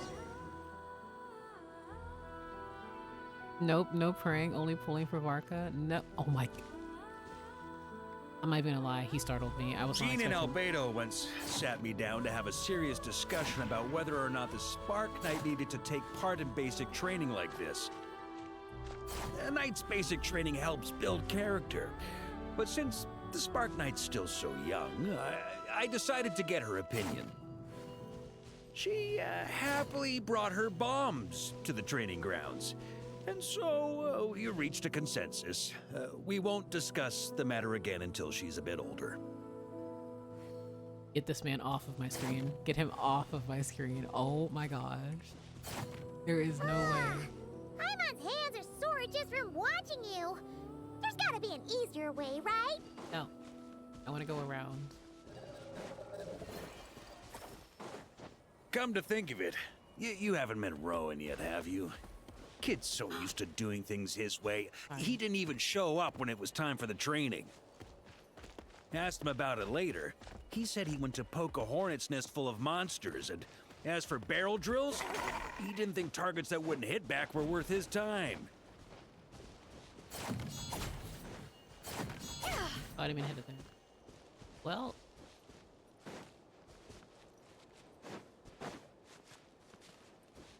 Oh, also, I missed your comment. I missed your comment earlier. And there it is, the get him off my screen energy. I'll hate them, Aventurine, and Axe of Varka. All but one of them have A. Okay. Anaxagoras, love him. Will always love him. Forever, in fact. Like, Anaxagoras to me is a oops. He just reminds me of like, I don't know, I want to put him in a bottle and shake him. I want to study him extensively. But I'll hate them? No. Varka is just Varka. I don't have it. Who is the other one? Oh, Aventurine, I just don't. I don't have opinions on Aventurine really, and I think it's just because I had Penacony like trauma. Because I feel like learning about him took like so long. So like I couldn't Oh, focus. Grandmaster! Honorary Knight! They're back! I don't know. I know many people love him They're though. back! Everyone, fall in and give him a proper welcome. Wow, we're this popular? Paimon feels like blushing. How the wind carries that scent from afar. Sweet Barbados, it's true. Dandelion wine. Ah, a special brew from Dawn Winery to boot. They're back. All my precious memories, they're all flooding back. Oh, but also on the topic of Dawn Winery, can we give Luke a cute little new model? What if we give him a nice model? Then we can see the switch up and like, you know, buffs with him, Lisa, Kai. Oh. So, the welcome isn't for us, is it? Yes, this is it. This is the taste. Oh, it's just how I remembered it. Amazing. After all these years. Ah, I was starting to think I'd already forgotten the taste of a good Dawn Winery vintage. I figured I could switch to someone else. Barrel would go way farther, but I'm just gonna stay with Zabai because she's. If the taste hasn't changed, then my home back in Springvale probably hasn't changed either. Right? Oh my goodness! Thank you, Honorary Knight. Viridian, Beery, welcome in. Welcome, Raiders. That's enough. Put a cork in it, everyone. Barrels stay sealed until everyone's back. Let's finish the party prep in the meantime. Thank you so much for the raid. How was stream? I hope all was well. How are you doing? Also, thank you for the follows. Oh my goodness. I am currently doing the Knights of Favonius meeting point chronicle, or at least part 1, I guess. In preparation for Varka. I will not make any comments about Varka, but you know, tonight was just a chill stream, so I felt, why not? But welcome, Raiders. I hope everyone is comfy. What were you streaming? We have diehard Varka stands here in my chat, so any Varka stands, feel free to gush about him. It has been 5 years in the making and waiting, so. But yes, I really appreciate the raid. And guys, also please check out Viridian if you haven't already, from my community at least. Genshining TM, Abyss and Varka prep. Ooh. So I rarely prepare for characters because I don't anticipate getting them, and then I pull on their banner and then I'm like, oh, I got the character. I guess I'm building them now. Yeah, Viri is a very comfy streamer. Genshin. Excuse. Oh, wait. I've been meaning to ask. I know you were streaming a little bit of Genshin and a few other gacha games, but have there been any non-gacha games you've been interested in recently? Because I was really tempted today to actually start streaming Pokemon Legends ZA. I'm like, you know what? I'm in a really comfy Genshin mood. But with Varka, I'm like, if I pull on his banner and I get him, I will be like, I won't know how to feel because I'm still processing that this man is in the game. We've been waiting for 5 years, and to see him, like I feel like I'm still processing. I feel like I'm still looking at the drip marketing art they gave us last year. So, and it just hasn't really hit me yet. So it's technically a gotcha game, but I really want to get back into Where Winds Meet. Yeah, so I started playing Where Winds Meet, and then after a little bit, I was like, it's a beautiful game, but I can't add any more right now. I feel like I don't know, like I'm already, I gave it, like I don't think it's a bad game at all. I think I'm really trying to do my best and not taking on too much and too many more gacha games because, again, because there's Genshin Impact. I just looked back into HSR. I briefly looked back and the game was like, please come back. We got you, Evernight. Here's her leg home. Please play again. And I'm like mentally exhausted still and emotionally drained because after Amphorius, my heart, like I'm still recovering. I am still in recovery. So it's Genshin. If I go and focus on HSR story, there's that. Zenless, I'm on thin ice with Zenless right now. Or Zenless is on thin ice with me right now because it's like, eh. I recently got into Enfield though. I really like its world building and story. So I may stay with it for a little bit. We'll see.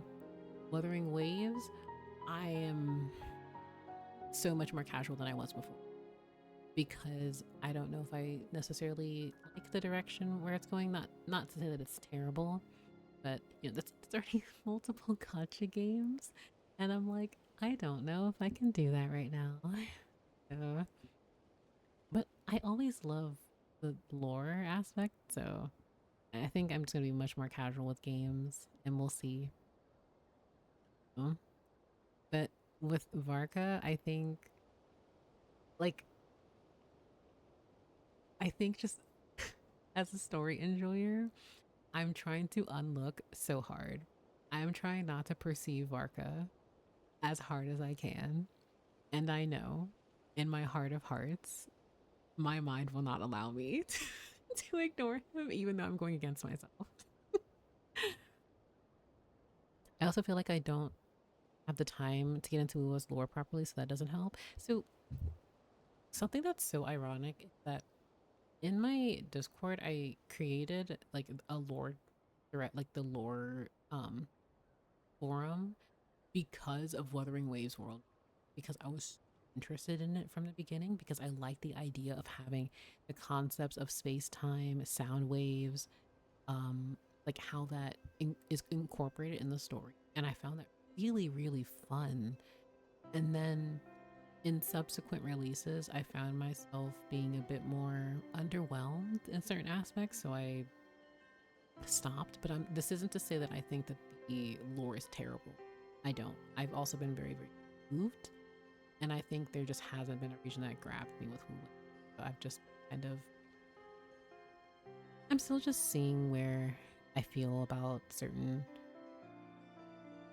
games, whereas for instance like Final Fantasy 14, I've been so obsessed with the story for so long, and it's an MMO, so that's that time plus gacha games. Like you know, when you work a lot, you only have so much time, and I think time is incredibly valuable. So it's where you want to place that in the games that you enjoy. So yeah, I think it's similar to Genshin where you get very invested, you gotta play and read a lot of side stuff, and I don't got the time for that. Well, that's completely fair.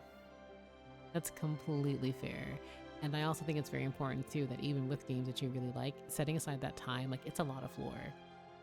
Just earlier, I was looking through all of the notebooks that I have of Genshin Impact, just the lore, just just the lore, and I was having a lot of time. And if I got really deep into Zenless, I feel like it'd be like a little bit there. Star Rail, I love the cosmology of like Hoyoverse, but then I also really like I love the Aeons. I love the paths. I love the cosmic world building that is HSR, but there's so much. There's so much. So if there were any two games I would seriously get into in terms of lore, like obviously Genshin, you guys know that, and then Star Rail, and then maybe Enfield. But again, time is very short.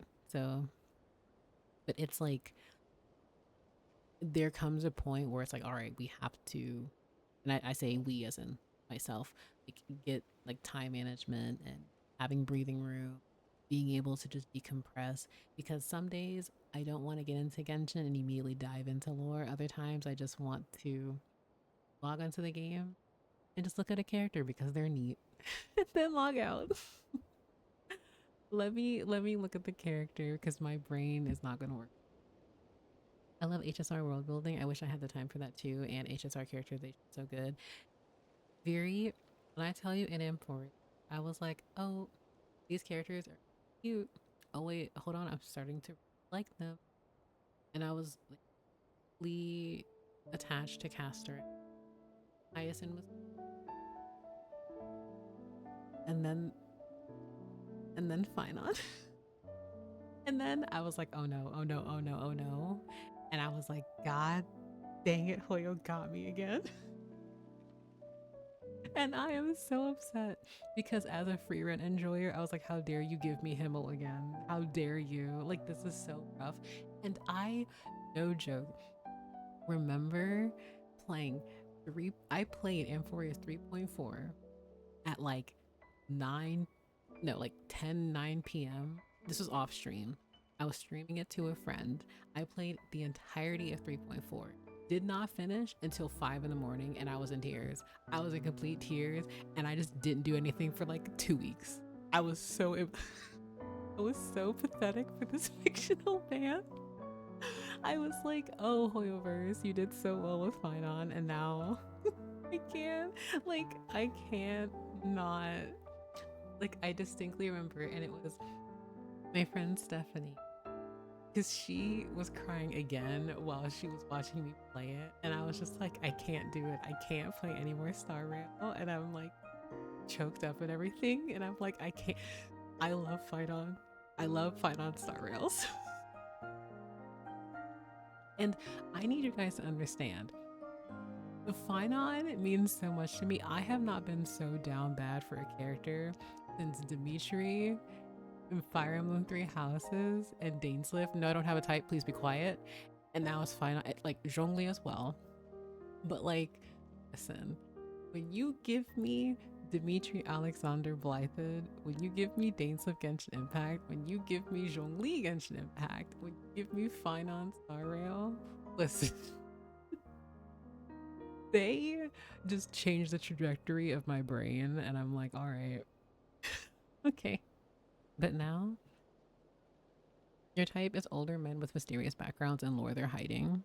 But like, Finon isn't old.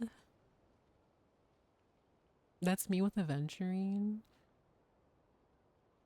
I think because of how Penacony, like the story was for Penacony, I dissociate with Aventurine, and I don't even say that like he's a bad character. I think where I was in life and also trying to get through Penacony's story, learning about Aventurine, I felt like I was there way too long, dragged on. But I also, this was over what, a year or 2 years ago? I would need to revisit, give him his fair, because I was just going through it. I mean, he's 3 million years old. Vega, hush. Literally hush. and or dragons. Dragons are neat. Zhongli, Neuvillette, Dimitri, Weld, Anaxia, Vampire Hunter D, Flynn's. I'm still screaming that one of my friends said that the reason I like Flynn so much is because he's just Zhongli in different font. And personally, I think that I should be entitled to financial compensation because that was very rude. Are they incorrect? No. But like... But, yeah. But no, like, and the thing is, it didn't even go away. I know a lot of people really dislike the handling of Cyrene. But when it came to Philia 093, came to Cyrene, came to, like, her too, I also was in tears. Like, I have just not moved on since Amphorius. Flynn's makes me insane. Listen, this is a safe space. I love Flynn's immensely. I genuinely just love him as a character. I don't even mean that from a, like I hope I'm not being dramatic in that sense, but I adore Flynn's. Like, I want more Flynn's, and I'm sad he didn't get as much as I would like for him to, or wanted him to, in the remaining 2 acts of the Archon class, but it's fine. But, oh, I love me some Flynn's. I love Kirill Chudomirovich Flynn's. Love him. So yeah. And also, like, literally no one goes here. I'll be genuinely shocked if anyone knows anything about Vampire Hunter D. But he's also very funny. And I say that in the sense of Vampire Hunter D was definitely, like, he was created in the hyper violent, like, 80s. He's supposed to be super, super cool, and all the girls always throw themselves at him. And he is the most pathetic man. If you actually take apart that character, he's just pathetic and wants to be left alone, but also is trying to understand and learn his humanity. And like, anyway, I just think that he's also neat. I love a pathetic man failure. Like, the thing is, he's not even okay. Ooh, see, this requires extensive okay, this will require extensive analysis now, because I hesitate to say that D is a man failure, but like in some ways he kind of is. But anyway, everyone should definitely watch Vampire Hunter D Bloodlust. Please watch that. Very good. But somehow bringing this back to Varka, it's going to be very difficult for me to not only take this man seriously, but also as a lore enjoyer to ignore what they are probably going to do with him. If you're selling me, I'll add it to my list. So please keep in mind it was recorded in 2000s, so definitely some early, like, I know some people refer to it as like old school, quote unquote, voice acting cringe, but I don't even think it's cringe. I think it's just people voice acting in a medium that they're not used to. But what I will say is that Vampire Hunter D is a very funny character, and I love him very much. And if they ever gave me a character that was like Vampire Hunter D and or Alucard from Castlevania in Genshin, it will in fact be over. So yeah, I'm sorry for rambling and definitely going off topic with Genshin, but yeah, I do want to do more general stuff too in different games. It's one of the same things with, like, I was really big into Overwatch lore before Blizzard decided not to do anything with it, so don't worry, I like Vampire the Masquerade Bloodlines. I'm always aware when it's a product of the time. Yeah. I need to watch Castlevania. I've been meaning to forever. Yeah, listen, I just think Alucard and Vampire Hunter D should be in a room together. I think if you put both of those characters next to one another, you will understand where everything starts for me. Have you perchance ever played BG3? So I Okay.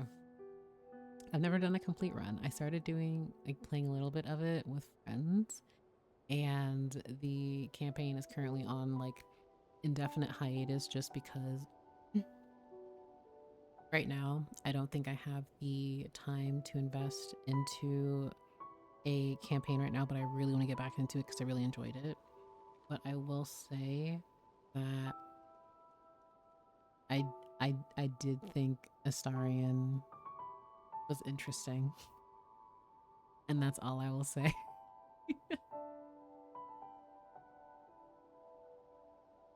That's valid. It's a big game. Yeah, it's a huge game. And it's also, like, in terms of PC storage, a huge game. So, funny thing, Hugo got me into Castlevania because his boss OST is a tribute to Castlevania. Yeah. Speaking of, I also hear fantastic things about Hugo, like, all the time. Even though Zenless went out of their way to be like, hey, Hugo is not a vampire. He is definitely not a vampire, so please do not think that he is a vampire. Because he's not. He's just a guy. Smile. Let me I need to adjust something. Okay, there we go. Of course Asterion got you. I knew it, I knew it. What do you mean? Naru, I got edged right when you said Asterion. One moment. Oh no!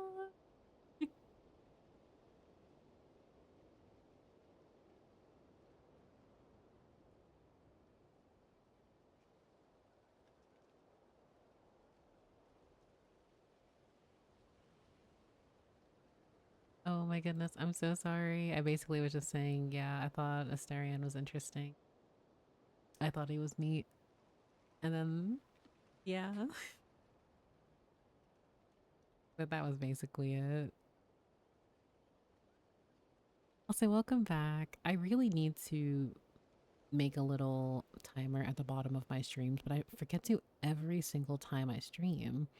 Of just having a small little timer. I know Arnold does it. The story is fantastic. I'm still not over it. I have heard nothing but fantastic things about Baldur's Gate 3, and especially the character stories.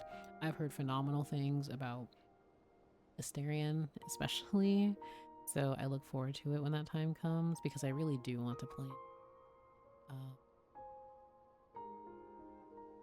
Also, one of my friends is really excitedly sending me fan fiction from one of their favorite writers who is writing for Varka now. And I'm like, I love this for you. Please do not send it to me because I will naturally get curious and I will not fall into this. Oh my goodness, Vega, thank you so much for gifting Fury a sub. Thank you. That's so sweet. Thank you. Here you go, no Ash. You're so sweet, Vega. Thank you. Oh, I don't think I've even asked. Fury, will you be pulling for Varka? Also, do you have a lot of people in your community who will be pulling for Varka? Or will they just be watching from afar, TM? I do think it's really cool that he dual wield. I love me a character who can dual wield weapons. What Genshin really give me is a character with fans or an umbrella. Then I will be really into the character regardless because I love my unconventional weapons. And now also with Varka, I feel like you would have to wait. I don't remember when this conversation was, but I do feel like I don't remember when the conversation was, but it wasn't necessarily discourse, but it was a disagreement that Varka's best in slot would be Wolf's Gravestone. And I'm like, there's no way he has to get a signature. There's no way. Not in the current state of the game. He would have to have a matching Claymore. Also, I would refuse to put Wolf's Gravestone on him because it wouldn't match. I am. He was the one I wanted the least out of 6.x lineup, but I still wanted him because he's him. Oh my, that's valid. Not just dual wield, two wield claymores. Yeah, like he's very strong also. Very, I have a tinfoil hat theory that Varka's model is going to be the basis for Il Capitano's model in the future. Yes, I strongly suspect that, and many others, I'm happy believe Il Capitano will return and be playable, and I think that Varka's going to be the test model for that. Yeah, people thought he was going to be standard because of that. If they made Varka a standard character, I would fly to wherever Cognosphere's headquarters currently is. True closest thing to fans we got is Lanyan and her chakrams. Yeah, and I love Lanyan's gameplay because of that. Also really like when they do the, like HSR does this, where the character already has like their quote unquote signature on them, like when they fight and stuff. Like the light cone you don't see, but they already have their weapon, like Kafka, like her blade. You know, its signature, like magenta or fuchsia. No, not magenta. Like her, like you don't have to like get it. Doesn't not match. Is what I'm trying to say. Like be so for real. It's Varka. Well, that's the thing. And I don't. And I don't mean this in a disrespectful way to the people who thought this, but it's like we have the Grandmaster and the Knights of. I'm not trying to hype him up, but I think it'd be a huge myth if this character wouldn't, one, be limited, and second, not have his own signature. It would be a huge miss. Now, I know that there's discourse about how powerful people want him or wanted him to be or whatever, but I always think, will he have dedicated supports? And then we'll see.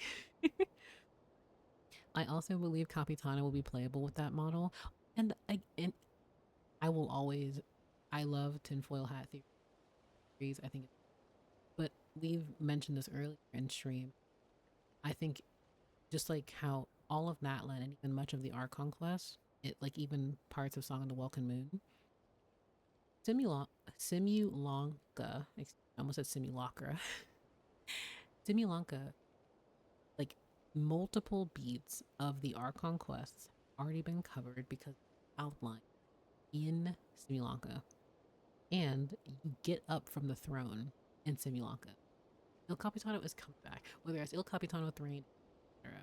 Considering we'll be in Shnez in about 5 months, he's gonna get up from that throne, or I'll pull him up from the throne myself, because Thrain's sword is mentioned in Project Stusha, the same enchanted sword that killed a god and created the domino effect that would become Ragnarok. I don't think it's like unfounded for people to believe Il Capitano return. And I also feel like what we see on the throne is a placeholder model to use for whatever. But I don't see Capitano as having the same model as, say, Dainsleif, Zhongli, etc. He gives me buff like Varka, because they experimented a little bit with Wriothesley, and then we upgraded from Wriothesley to Varka. The Simulonka mention, Arnold probably just got chills somewhere. I'm screaming. Oh, yes, sir. On it. Like I said, drinking is the most serious of serious business. This man is not serious. He's making it so difficult for me to be convinced to pull for him. I mean, is it the same with Skirk now? She already has her dedicated support to make you real strong. Imagine it's the same with Varka. They will release the support after him. Well, that's the thing, because I remember with the early access, people were just like doom posting and like the damage and all that. I'm like, okay, you guys just want every new DPS that comes out, you just want them to one-shot everything. You just want everything to one-shot. Now, I will say, I do agree that I think he should do very good damage. I would hope the Grandmaster has decent damage, but like, I also feel if a character is in a certain position, presumably it's because they have supports that would make them even more busted. But that's clearly what we're seeing meta-wise. Do I like it? No. But I think the worry is Durin is all he'll get.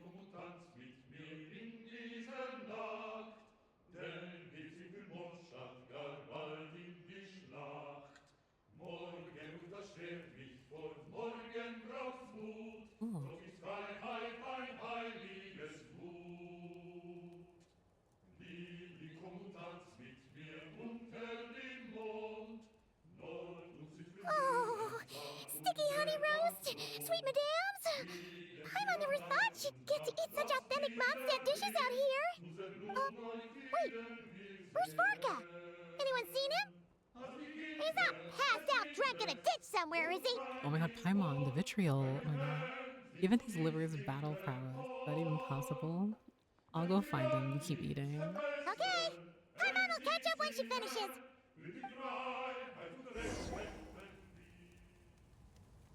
Also, is this in German? If it's not, please correct me. I apologize.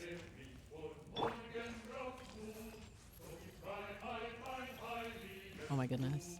Paimon hates drunkards. The way that she's like, oh my god, he's not drunk in a ditch somewhere. And I'm like, oh my god, girl, calm down.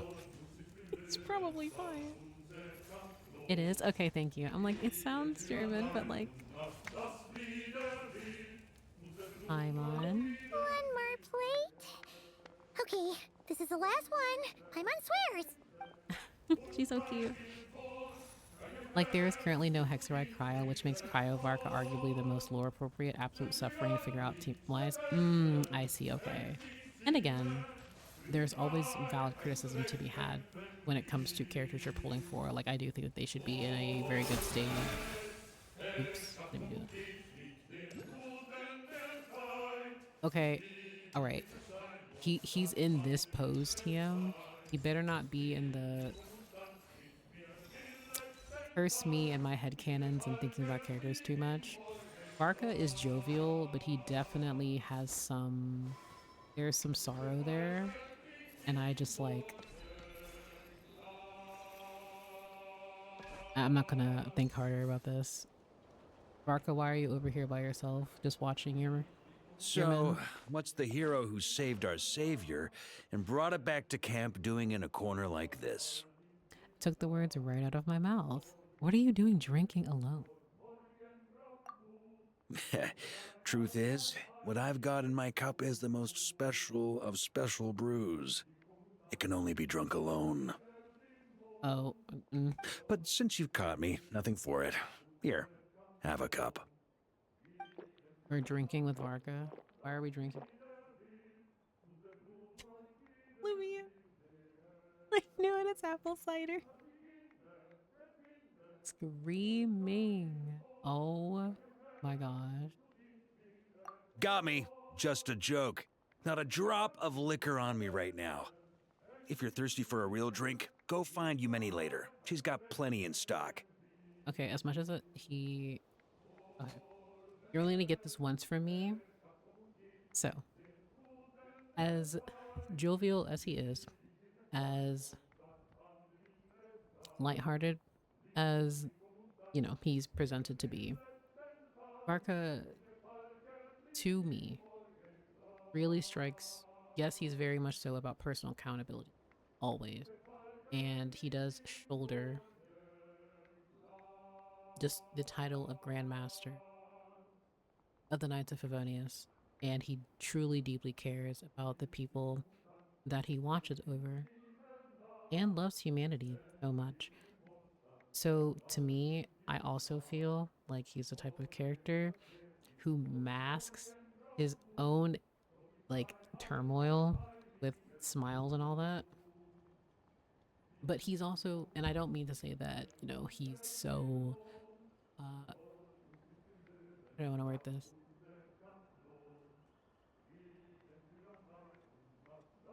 Actually, I'm not going to word this. I'm not going to word this because this is the exact same thing that I did that made me go and dive on a certain character that I will not name.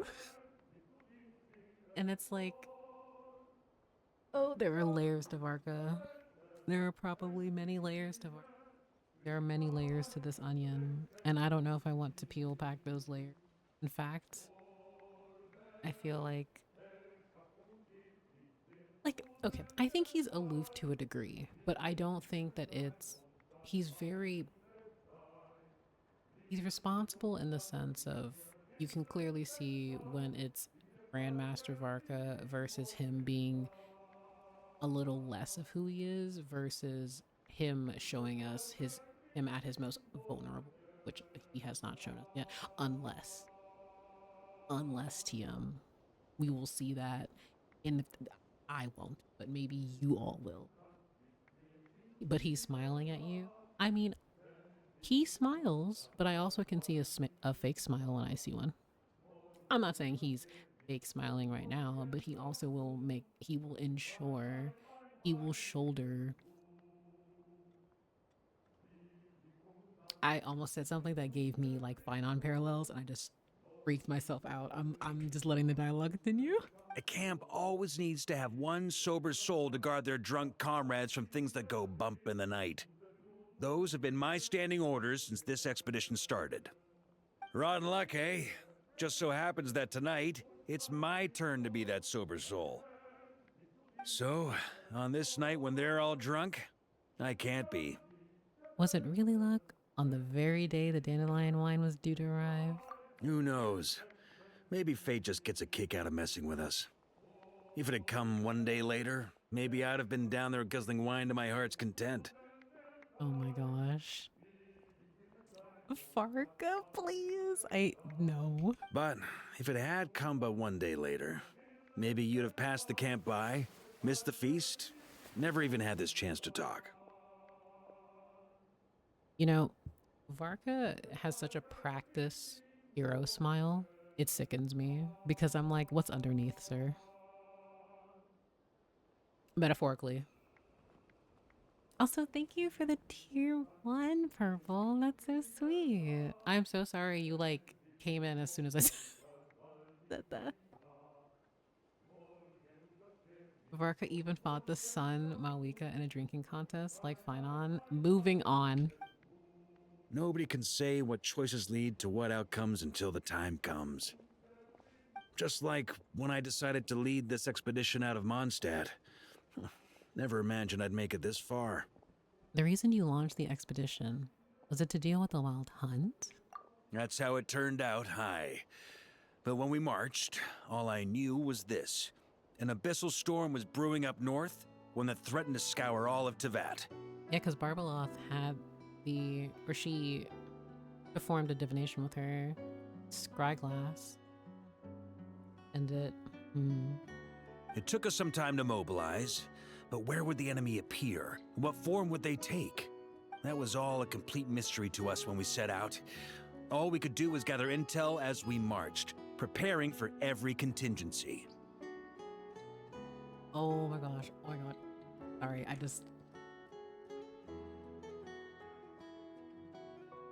Varka literally just screamed, okay. Oh, the Finon, okay, not the exact Finon parallels, but like the hero, I'm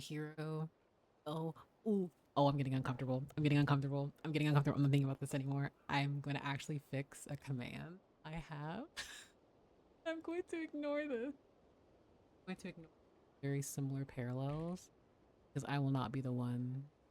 You will actually not get me, Hoyoverse.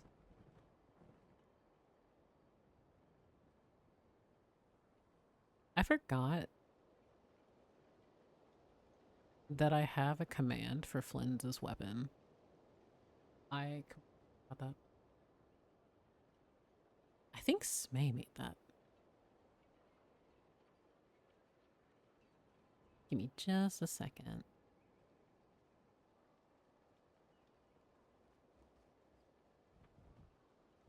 Okay, has been fixed. Have you seen the new tease of the Genshin anime? It looks to be still a while to release. Oh, yes. So I saw a gif of it from Ufotable, or UFO Table, or UFO Table. I forget how people pronounce it. But I know it was a meme. Like, oh, Genshin anime is definitely real. But I also feel like the general public feels like it takes like a year to make an anime, like an episodic, like an entire season or so. And again, this isn't everyone, but I do think like quite a few people think that it it would be very, very quick for studios to make an anime. And when you look at just how long animation is as a practice, just for a few seconds, for them to make whether episodes or a movie, it takes years. It takes a very, very long time. And especially with a studio like Ufotable, who has such heavy hitters, it takes them years. And when they have other projects, it's going to further delay that. But that's just naturally what would be to come, because it just takes a while. And I am very excited for it. They take as long as they need to, because I think for me, I'm going to have a very good time. Genshin Impact remains one of my favorite games of all time, and I've enjoyed every single moment that I've played this game, that I've gotten to know people, that I've met you all. Like, I will enjoy the anime when the time comes. I'm not in a rush to see it. Seeing a tease is really cool, but I would like for them to take as much time as they need to give us a truly finished product, and for us to be able to see that. So I think this is really, really cool. Also, oh my goodness. Hi, Owlet. Welcome, welcome. Welcome, Raiders. Hi, Owlet. How was stream? You just missed me and rejecting parallels I have seen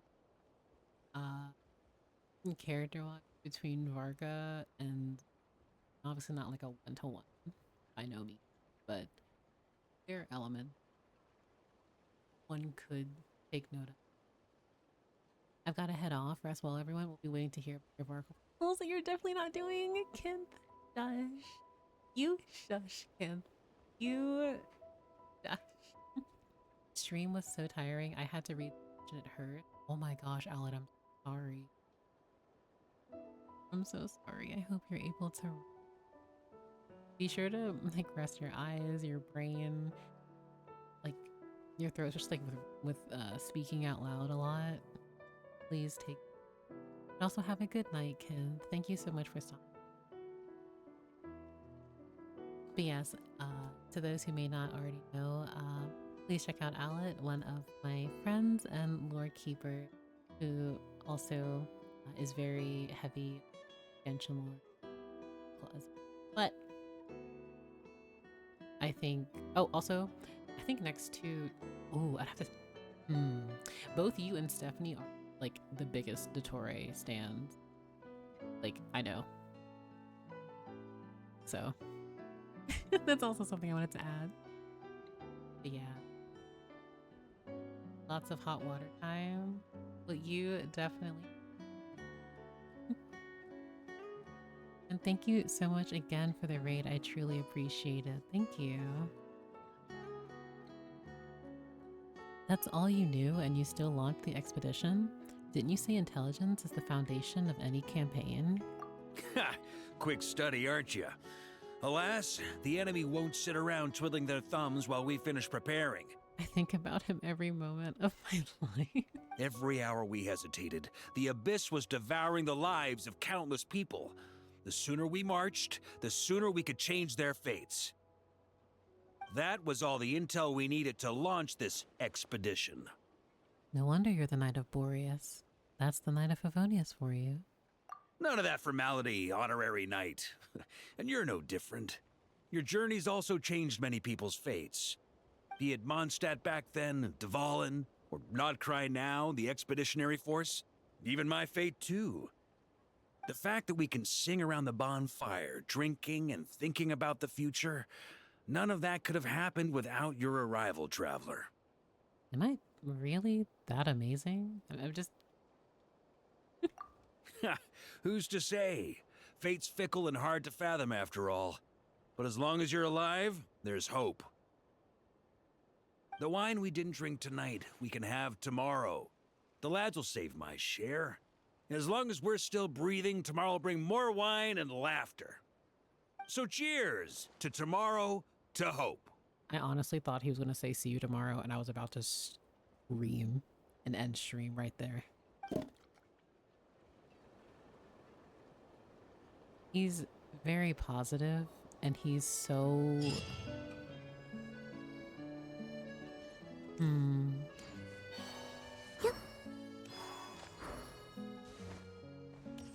We will see, TM. Oh. Why did I think? Why did I think that it wouldn't be Varka? I just was not expecting to... Okay, well, I did that.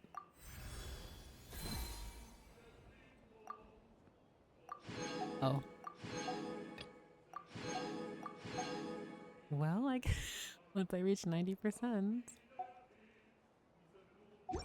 Well, I once again was not expecting that so quickly. Oh. More wide. Wait. Vega said Yuffie Dottore can also look pathetic. Can also be pathetic when you really look at it. Nudge nudge. I will not entertain. I will not entertain that. I will have Owlet entertain that. No. I will not. Oh no. I think Dottore is in fact a very silly man. To say that Dottore is pathetic is not... No, don't say that around me.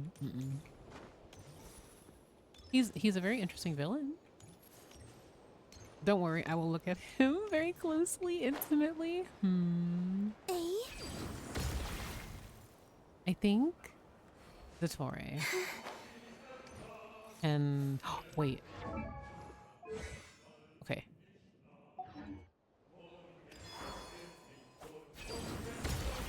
Wait, actually? Hold on. Okay, I did in fact fight him already. Very closely, you know, for you, Owlet, let's look at him. Let's look at him. This team will not do anything to this man. But we can look at him from afar. We can look at him from afar. Also, this, like, his aggro reminds me just of, like, Tartalia's, where you have to get pretty close, because if you're just out here, he just doesn't do anything. Gaze upon perfection. Chat, do we think Dottore is perfect? Is that... Does everyone co-sign on that? He's so polite. Okay, I will say he is very... He can be polite. Sorry, him waiting for you at sunset. I am in the palm of this man's hand, quite literally. I don't know how oh. He does, in fact, have the coolest arena, though. To me, personally. This is so cool. Actually, I don't have any ER. Oh. This was the most romantic cutscene in the game. With the marrow of the 3 moons in my hand, behold the false moons fall! Okay. This is so ridiculous. I actually have not done this against with this game. Oh, the light shines bright! All in! Everyone on me! Be cleansed. Like That's the dust. more like it. Divine light. Some results of how dumb. Good, keep it up. I'm still collecting data. He's so dramatic. I have to stay where I am. Oh my gosh, I completely forgot that he really rewarded you for behaving. Advance! Rally! The sky's clear. The glaze moon shines. On purpose. Like the dust. Confidence on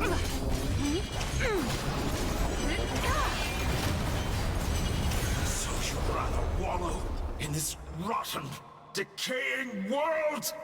He is not serious. But that voice line he says, I am very curious. Why do you want to reshape the world? Why do you want to reshape the world, Dottore? Like, I mean, we know why, but like, he buffs you for staying or not. I'm like, disgustingly easy boss fight. I'm so mad. I think it should be way harder. Decaying world, yeah. I think for him specifically, I feel like I do love that he's like, oh no, I want to rewrite the story. I want to rewrite this world, reshape it. Obviously him being a false god would be horrible because he's an awful, like, he claims he's like, oh, I'm such a benevolent god and I would let lesser life forms live. And it's like, okay, dude.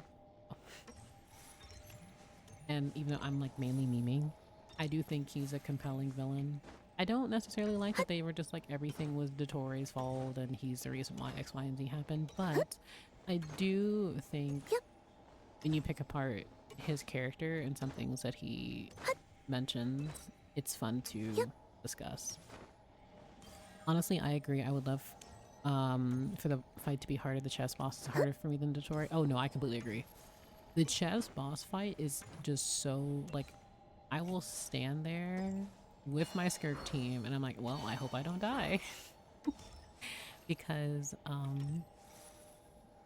Dottore discussion interrupted by ads, I will pass away. Wait, you even see ads with a subscription now? I didn't think you did. Oh my gosh. Do you have to maybe refresh? I had to correct my mistake and listen to him in CN. Wait, actually, I don't know what he sounds like in... I don't think I know what he sounds like in Korean. No, I know what he sounds like in CN. I think it expired before. Oh, well, thank you for the resubscription. You didn't have to. I was gonna pause discussion. I was basically just going to say I do think he's like really compelling and I do feel like there's fun things to talk about with Dottore, but I know I just remember you and Leah talking about him during our last discussion. Yeah, like let me get out of here because it's gonna kick me out of here. I do love that we're in the palm of his hand. Very very thematic TM. But I also his boss fight and this isn't even, we didn't even talk about him enough. That's fair. Yeah, we didn't actually go into like a deep discussion. If we ever do, I'm completely down. Where is it? So wait, no, this isn't what I meant to do. When it comes to this, also isn't what I meant to do. When it comes to him, it won't be like right now since this is just very surface level commentary for me about him. Sorry, I love a good I love really long like coattails or like I love this. But anyway, have you read his boss? Yes, I have. I can also read it again. Reviled far and wide as a heretic, the Doctor, second of the 11 Fatui Harbingers, has seized the authority of the Three Moons and now ascends the long steps towards the divine throne of the New World. All should have belonged to us, but reason cast out all that exceeded its limits, leaving humanity blind to its true nature. Life and death bound us into mortal shells, shackling every spark of aspiration. Time and space closed in last of all, fencing the mind into meek obedience, so no one would dare imagine breaking free. From that point on, false gods governed the world, each one declaring their own truth as the sole, unassailable gospel, though none deserved the mantle they so loudly coveted. There is no inherent structure to life's flow. Order was merely imposed upon it. Strip away every shackle laid across this world, and the essence of all things will at last come into view. And that revelation is the first light of the new world. How much longer will you continue to suffer this stagnant, oscillescent world? Yeah, when I first read this, I was like, ooh, this goes really hard. It was really hard, actually, because, I mean, in a very... Okay, once again, yes, you can pick apart him, but, like, there's truth in this. So yeah, he wants to strip away the laws of Khaled. I love that you love him so much. Like genuinely, I love that you and Stephanie both just love him so much, as you should. I think he's a great character, and I also think it's just hilarious how. Yeah, I really wish his boss fight wasn't so easy, and I understand that yes, it's because of insert team here you may have, especially with like like the lunar shell teams, but in all seriousness, he just shouldn't. They need to upgrade all the bosses. Like, if you... That's why I feel really bad whenever, like, videos do showcases of older bosses, especially with Tartaglia. I understand they do it for transparency's sake, but if you fight Tartaglia, he is a joke. Like, you don't use any skills or anything because he just blows up. I think these 3 bosses are the only bosses that kind of do anything, and even this boss, like, you know, the corrupted abyssal form of the Lord of Primal Fire. If I bring my Flynn's team in, it dies in like 15 seconds. So that's why I would love for them to buff older bosses a bit, or at least, I don't know, figure out something. But I guess I understand too, because if you had to work for like 2 minutes to defeat a boss, that would be, I guess, annoying. But I just think it's this kind of, yeah, it's a bit, you know. Oh my god, remember when they nerfed her because of the early games? Oh my god, Vega, you and Alad are twinning. Oh my gosh. Some people play this game real casual. Yes, Tetra, you're correct. And that's what I, like, as I was saying this, I'm like, okay, that's not necessarily fair. Because if you're, you know, if you're like a meta player, super meta player, you're gonna have everything. And of course you can go through content. The people who just have, like, they don't have units like that, these bosses are still difficult. So I do come from a place of privilege in that aspect. Ooh, wait, hold on.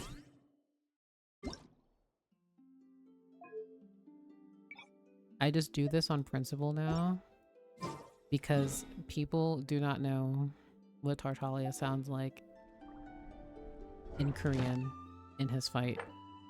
And I want people who don't know to listen to this man. Because everyone thought I was silly. That's fair. Different levels should be available in the story as well.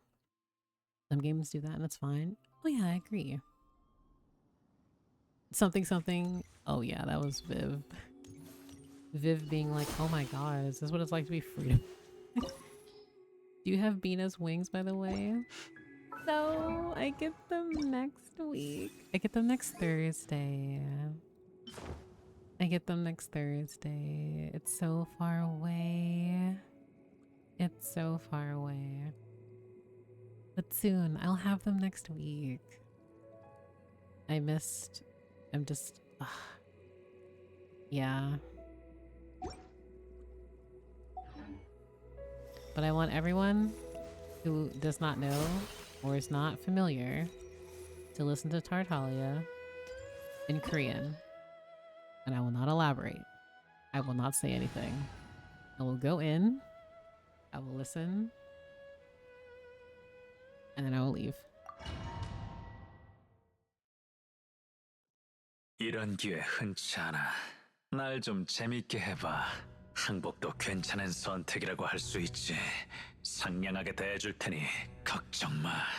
I'm like 3 years behind on that because Arc Conquest locked me out for a patch and a half. I don't like that they locked that. I think it's just so... like, Why? Like, I feel... Like, I already feel awful that I missed a week, but it's the fact that for Selena Chronicles, I feel was all over the place. Like, I got what they tried to do, but oof. All I can say is I'm happy I kept up with it because it will take you 3 months to get it. Yep. But this is what I mean, and like, 빛의 심판을 받아라. like 대열을 맞춰! this is what 번뇌를 씻어내리 빛으로 지킬지어다.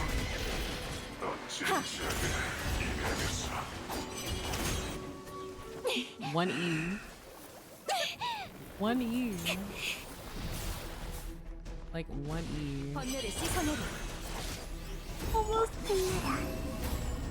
Like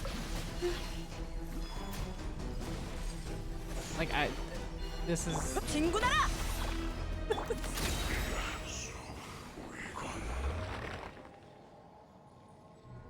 I understand, but it's like no. Also,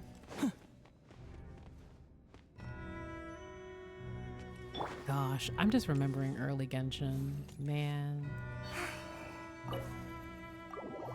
To be honest, he's a 1.1 boss anyways. Yeah. Because the bosses are only going to get more involved.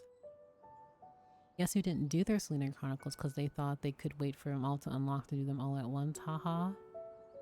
Petra, I am so sorry. I genuinely am so sorry. That just sounds so exhausting. Because it would be one thing. Actually, I can't, like, it's just, it's gonna be a real. Asia was a big wall in the past too. Oh, the way I don't even go do Asia anymore because I'm like, no. The trauma I had with Asia. I think I fought Asia just enough and then I stopped. And I think the same with Scaramouche too. With Scaramouche, I only did what I needed to and then I stopped. And it wasn't even because the boss was hard, it was just I didn't like the gimmick. And I just got really tired. And so I stopped. Now I think in terms of all of the, like the Trance Domain ones, I would argue Unresolved Chess Game is the one that gives me the most trouble. This one, I don't have a strongly built Night Soul team, so I just bring my Flint's team and do it. Shadow of Another World, I do for aesthetic.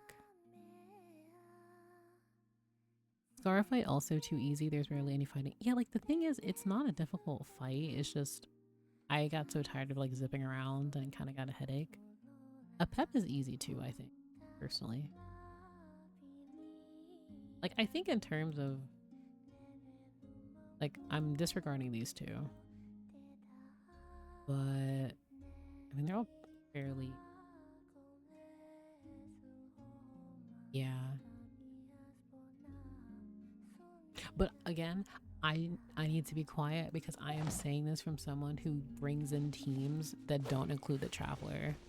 So I would need to come up with a less shield team, a less premium team.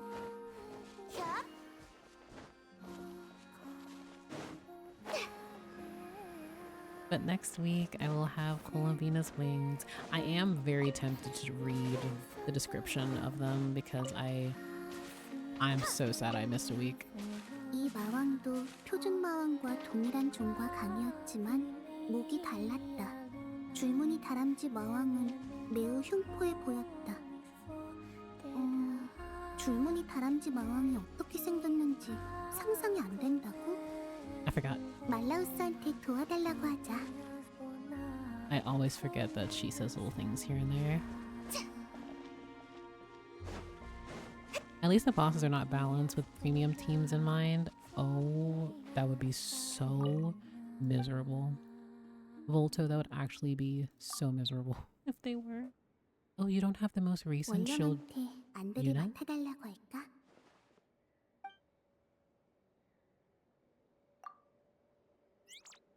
Also, I really do love the detail that once you have Columbina give the mask to the Ku Henki, like, you know, your Columbina also will not have it. So, really cute. Malau's sword for painting and finish. Oh, that's so cute. I love that for her. But actually, on that note, guys, I think I'm going to end stream there. I was just going to have like a little shortish stream, but I think it's time for bed. What better way to end off than listening to Columbina's lullaby? I also don't think we've ever actually learned who specifically was singing to Columbina, or maybe my brain is so fried I just forgot. Because I always interpret it like, oh, maybe it was from one of her like sisters or something, but like I don't think. I think I'm just I think the tired brainness and me not revisiting lore, it's probably answered, maybe. But yeah, thank you guys so much for stopping by a super late night stream. But yeah, wasn't it just Columbina singing to herself? I'm pretty sure that's what it was. I'm pretty sure you're correct and that's what it was.